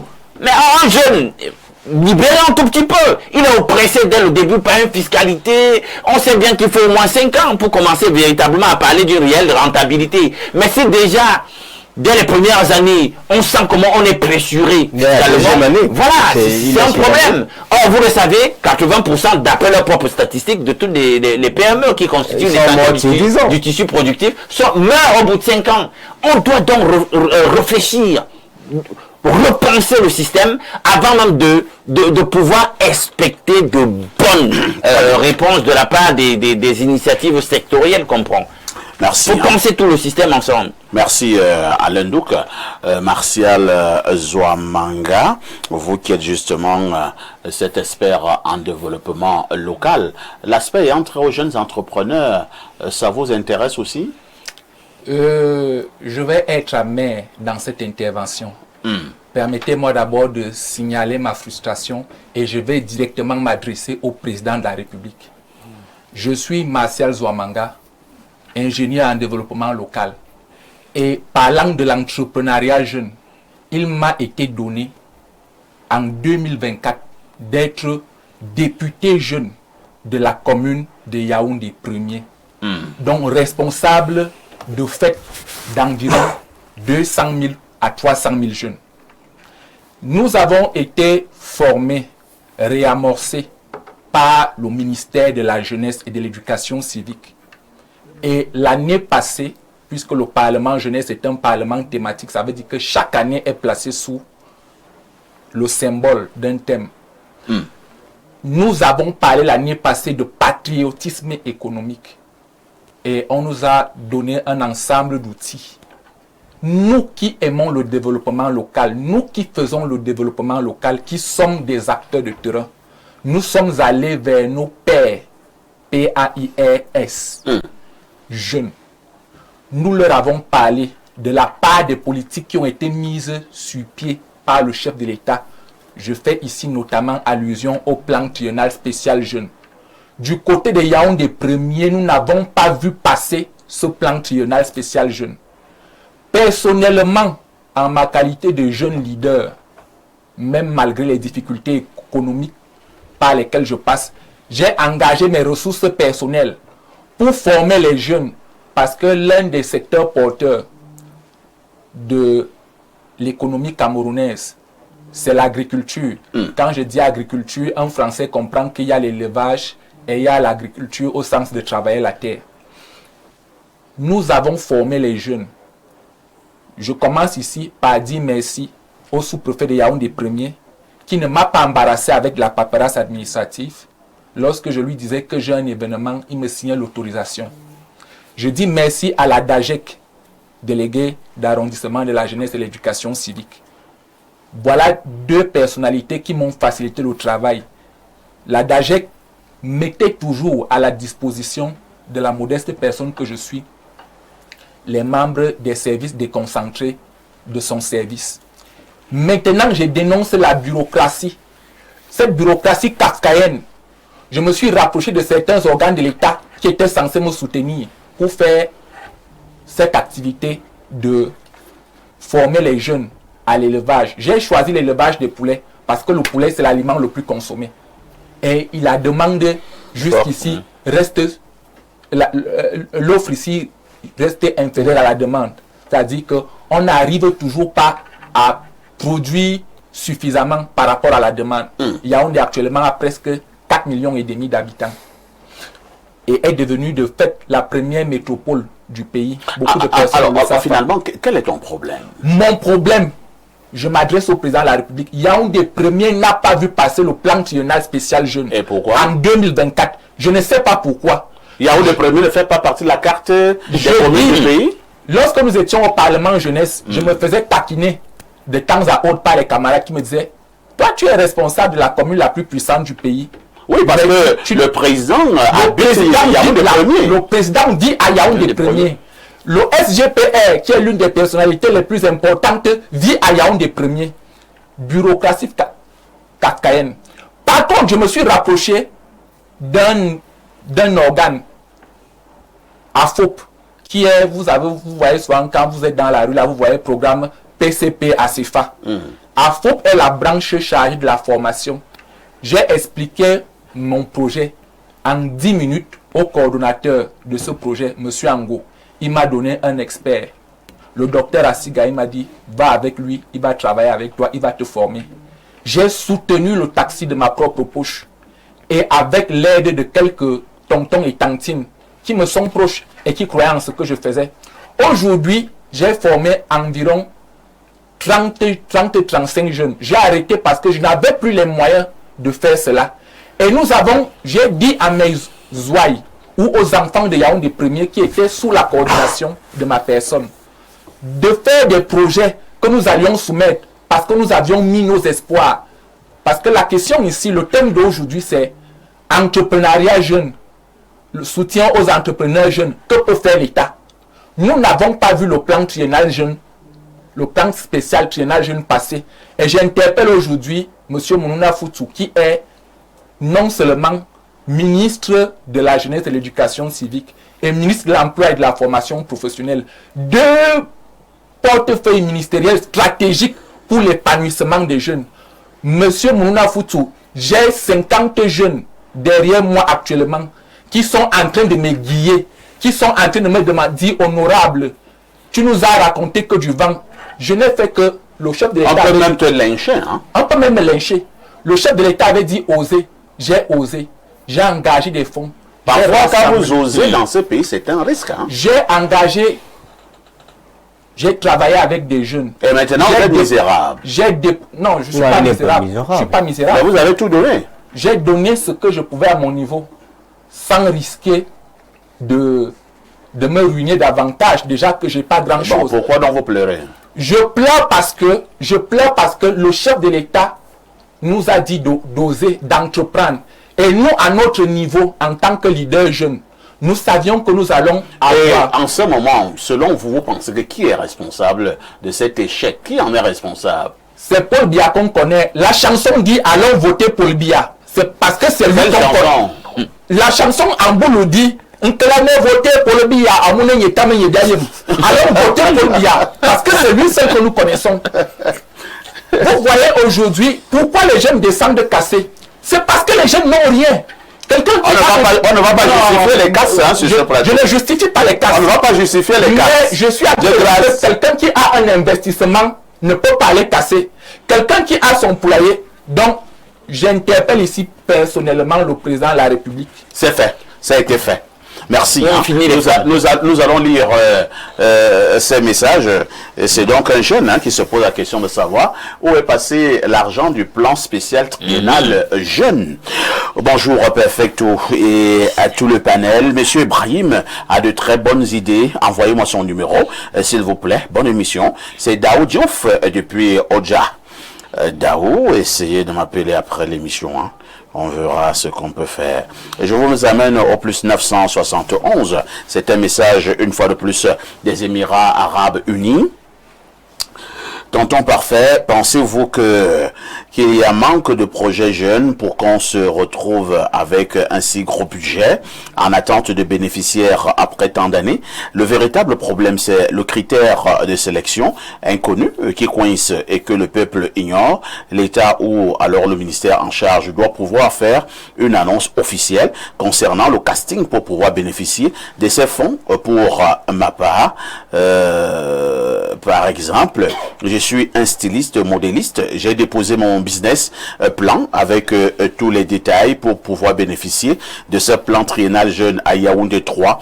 Sauf qu'il m'a été informé après étude de mon dossier que je ne peux en bénéficier pour défaut d'appartenance au parti politique du régime en place. Non, ça c'est un faux argument. En plus, être actif avec une ancienneté d'au moins 1 an dans ce parti.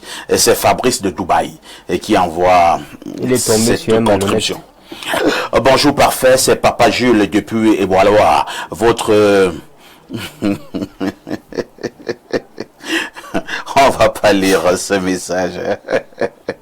Oh, Papa Jules depuis Eboaloa. Personne n'est devenu folle. Un autre message, c'est le plus 1 347. C'est un message des États-Unis. Bonjour à vous et merci pour le débat. L'État a souvent mis à la disposition des citoyens de par le passé beaucoup de fonds qui malheureusement ont été dilapidés sans bénéfice. Il y a eu le FODIC pour le cinéma, le FOGAPé pour les PME, la Soudécao, Soudécoton, Midevivre, Fonader, etc. Mais le problème a toujours été que ceux qui prêtent ne remboursent pas. Je vis dans un pays où la loi contre la concurrence interdit le soutien aux entreprises. Du coup, c'est ton produit qui parle aux banques. Henry Ford avait vendu sa première voiture à $200 pour fabriquer celle qui le mettra en contact avec ses financiers. Ce que fait l'État ici est de t'alléger la charge fiscale en te remboursant tes impôts, d'où l'idée couramment admise que plus tu es riche, moins tu payes les taxes. Monsieur Aïssi. Oui, monsieur Zoamanga. Permettez-moi de m'inscrire en faux dans ce que cette personne vient de dire. La différence entre les pays occidentaux, qui sont essentiellement capitalistes, et certains autres pays, ce n'est pas qu'ils ne soutiennent pas les entreprises, ou bien que c'est interdit de financer les grandes entreprises. Boeing reçoit combien de subventions par an? Rivian reçoit combien de subventions par an? ces entreprises, le problème du capitalisme, c'est que on ne soutient l'entreprise que les entreprises des ultra-riches. On ne soutient pas les entreprises des pauvres. Donc, ce que ce téléspectateur dit est faux. En France, l'État soutient Dassault Aviation. Dassault ne fait pas la recherche avec son argent. Donc, le problème du capitalisme, c'est qu'il faut toujours financer les ultra-riches. Et jamais la classe sociale, jamais les pauvres, parce que les pauvres n'ont pas droit à la prospérité. Merci. Si tel est le cas, c'est dommage. Bonjour, parfait. C'est Michel Noubissi. Je continue à attendre les 54 000 du soutien du chef de l'État. Il s'agit de quel soutien? 54 000. C'est un fait qui a circulé, que le chef d'État allait partager. C'est un fait, ça. Et il m'a fait quoi avec 54 000? Bonjour, monsieur Parfait, ici, mes salutations à votre panel. Le problème de tribalisme et de réseautage détruit l'action de l'État à l'endroit de l'entrepreneuriat jeune. J'ai déposé il y a près de 4 ans un projet agropastoral 5 millions sollicitant le financement du plan triennal spécial jeune à la délégation départementale d'Union et Mfumu. J'ai été appelé une seule fois, certainement en guise de renseignement. Jusqu'à ce jour, je n'en sais rien. Je me suis rapproché du chef de centre multifonctionnel de Mengan par lequel j'étais passé pour ce projet. Ils m'ont répondu qu'ils ne savent pas ce qui se passe. C'est Fabrice de Saint-Mélima qui envoie cette contribution. Bonjour, monsieur Parfait, ici, moi, concernant le plan triennal jeune, ici, à Ndéré, tu montes ton projet et quelqu'un qui vient de l'extrême nord, qui obtient le financement à votre place, c'est Abo Ordi, depuis Ndéré. Si tel est le cas, c'est dangereux. Je pense que nous allons marquer un arrêt majeur, très prochainement, pour évoquer un peu cette affaire de plan triennal jeune. Qu'est-ce qu'il est devenu? On a la nette impression que les jeunes se plaignent beaucoup. Lisons ce message. Bonjour Parfait, j'ai dit que les entreprises reçoivent les retours de taxes. Boeing a mis plus de 10 ans pour recevoir sa première subvention qui est en retour de ses impôts. Un autre message, c'est un message du 249, c'est un message du Soudan. Malheureusement, il est écrit de manière bizarre. On saute. Bonjour Perfecto. Ce jeune a vraiment raison. Concernant le plan triennal spécial jeune, il faut avouer que sa gestion a été controversée. On a assisté à des financements fictifs et cela a plombé ce programme qui normalement ne devrait pas continuer. C'est Simon depuis Yaoundé qui envoie cette préoccupation. Yossef Zambo, je voulais justement poser cette question. Je pense que Alain Douk en a fait cas tout à l'heure. Lorsqu'il y a même eu de l'argent, moi je parle de manière simple, lorsqu'il y a même eu de l'argent, qui a bénéficié? Quels en étaient les critères de sélection? Beaucoup soupçonnent que c'était encore une affaire de réseau, une affaire de copains et de coquins, une affaire de copines et de filles lancées et minces et brunes et qui en ont bénéficié. Bon, du moment où réellement les critères n'ont pas été présentés d'une manière claire, moi je pense que l'idée ici n'est pas de prendre de l'argent et de donner à la jeunesse. Il faut bien qu'on aille sur les fonds. On veut développer l'économie d'un pays. Et on sait que l'économie passe forcément par le secteur privé, c'est-à-dire les entrepreneurs. Maintenant, vous voulez créer maintenant une jeunesse entreprenante et disposer les fonds pour ces derniers. Ça signifie qu'il faut créer toute une machine qui va se mettre en place à travers des experts qui vont étudier les domaines. Ce n'est pas ceux qui sont assis au bureau là. Je ne sais pas où un salarié peut être capable de jauger ou de juger un véritable projet entrepreneurial. C'est difficile. Il faut prendre des experts du domaine qui vont étudier les business plans des jeunes. Maintenant, vous voyez les business plans des jeunes. Est-ce qu'un jeune sait rédiger même un business plan? Parce qu'il y a beaucoup de choses... Attendez un peu, oui. Votre affaire de savoir rédiger un business plan. Donc, tous ceux qui en ont bénéficié, ils étaient d'experts en rédaction des business plans, c'est ça? C'est pour présenter justement... Est-ce que ce n'est pas une manière de tuer le problème? Je suis plutôt en train de présenter où il y a le problème. Voilà un expert en développement local. Moi, je suis qui n'a rien reçu. Lui, il n'a rien reçu. Lui donne même des cours dans la rédaction de ces choses-là. Je voulais même justement arriver sur lui. Je commençais plus bas. Moi, je vais vous dire quelque chose. Oui. Ce qui plombe ce pays, c'est cette bureaucratie kafkaïenne.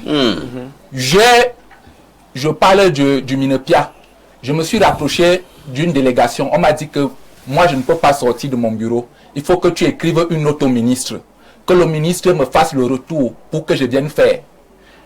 Je suis allé chez les gens qui travaillent sur le terrain, chez AFOP. J'ai rencontré le coordonnateur, M. Ango. Je me suis présenté. Je suis tel leader jeune, Yaoundé premier. Je souhaite former les gens comme ça, comme ça, comme ça. Il m'a dit, tu as les termes de référence du projet? J'ai dit oui, j'ai les termes de référence. Je lui ai présenté. Il a pris la personne dont j'avais besoin. Il m'a dit, travaillez. Je n'ai pas déposé de demande. Est-ce que ce sont les demandes qui entreprennent? Est-ce que ce sont les business plans qui entreprennent? Pas du tout. Ceux qui ont des grands poulaillers là, ils connaissent même c'est quoi le business plan? Pas du tout. Donc c'est cette bureaucratie capitalisme là il y a d'abord un problème. Qui plombe l'action. Vous voulez former les jeunes en tant que leader. Leader jeune, ce n'est pas un travail. Il faut que vous qui pouvez former, apparemment vous êtes sur pour combattre les jeunes. Non, il faut qu'on crée d'abord un cadre pour ceux qui veulent former. Il n'est pas là. Ce qu'il est en train de décrier, ce n'est pas la problématique du leadership des jeunes. Pas du tout. Il dit comment des projets ont avorté en raison d'un excès de bureaucratie. Et à côté d'un excès de bureaucratie, je vous invite à être très attentif à la lecture de ce prochain message. Voilà quelqu'un qui me dit ceci. Bonjour le Seigneur de la modération. Suite à la thématique d'aujourd'hui, j'ai proposé mon projet à un directeur du ministère de la Jeunesse. Voici ce qu'il m'a dit. Il m'a proposé une solution satanique que j'ai refusée. Donc c'était la rédaction des business plans. Voilà. Vous voyez pourquoi je disais tout à l'heure qu'il faut potabiliser l'ensemble de l'écosystème. Si vous pensez qu'à dresser des petites, des choses qui s'apparentent à des solutions sectorielles, sans nettoyer l'ensemble du système, ça ne va pas marcher. Parfait, je vais abonder dans son sens. Vous ne pouvez pas dire que vous voulez booster l'entrepreneuriat en étant dans une espèce d'excrétion vraiment affligeante ou excessive des formalités, c'est-à-dire au niveau du centre de formalisation des entreprises. Si vous vous mettez à donner trop de complications aux gars, rien que ça c'est déjà un facteur de découragement. S'ils doivent trop dépenser, s'ils doivent trop marcher, s'ils doivent trop vous ramener de la paperasse, signer à coup de timbre par-ci, par-là et tout ça, vous n'encouragez pas l'initiative. Il faut tout alléger. Et ça va justement aussi dans le sens de ce que tu disais au sujet de la bureaucratie. Ibrahim, au moment où nous sortons de ce programme, finalement, les jeunes entrepreneurs n'auront que de larmes pour pleurer, c'est ça? Alors, je voudrais encourager les entrepreneurs à faire preuve de résilience. L'environnement n'est pas un environnement parfait, mais je préfère que vous vous battiez de jour et de nuit comme vous pouvez. Car ce qui est sûr, c'est que l'action battra toujours l'inaction.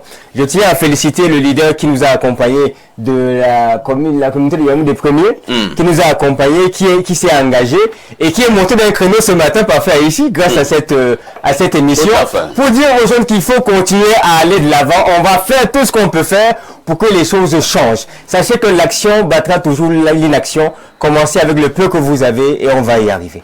Merci beaucoup. C'est ce qu'il fallait dire globalement ce matin lorsque nous parlions du soutien aux jeunes entrepreneurs.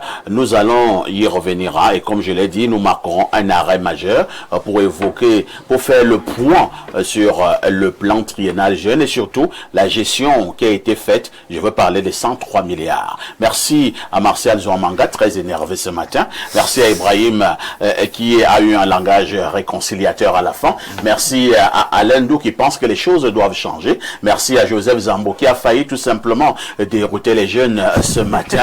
La rediffusion de ce programme, c'est tous les soirs à partir de 22h30 avec tout ceci.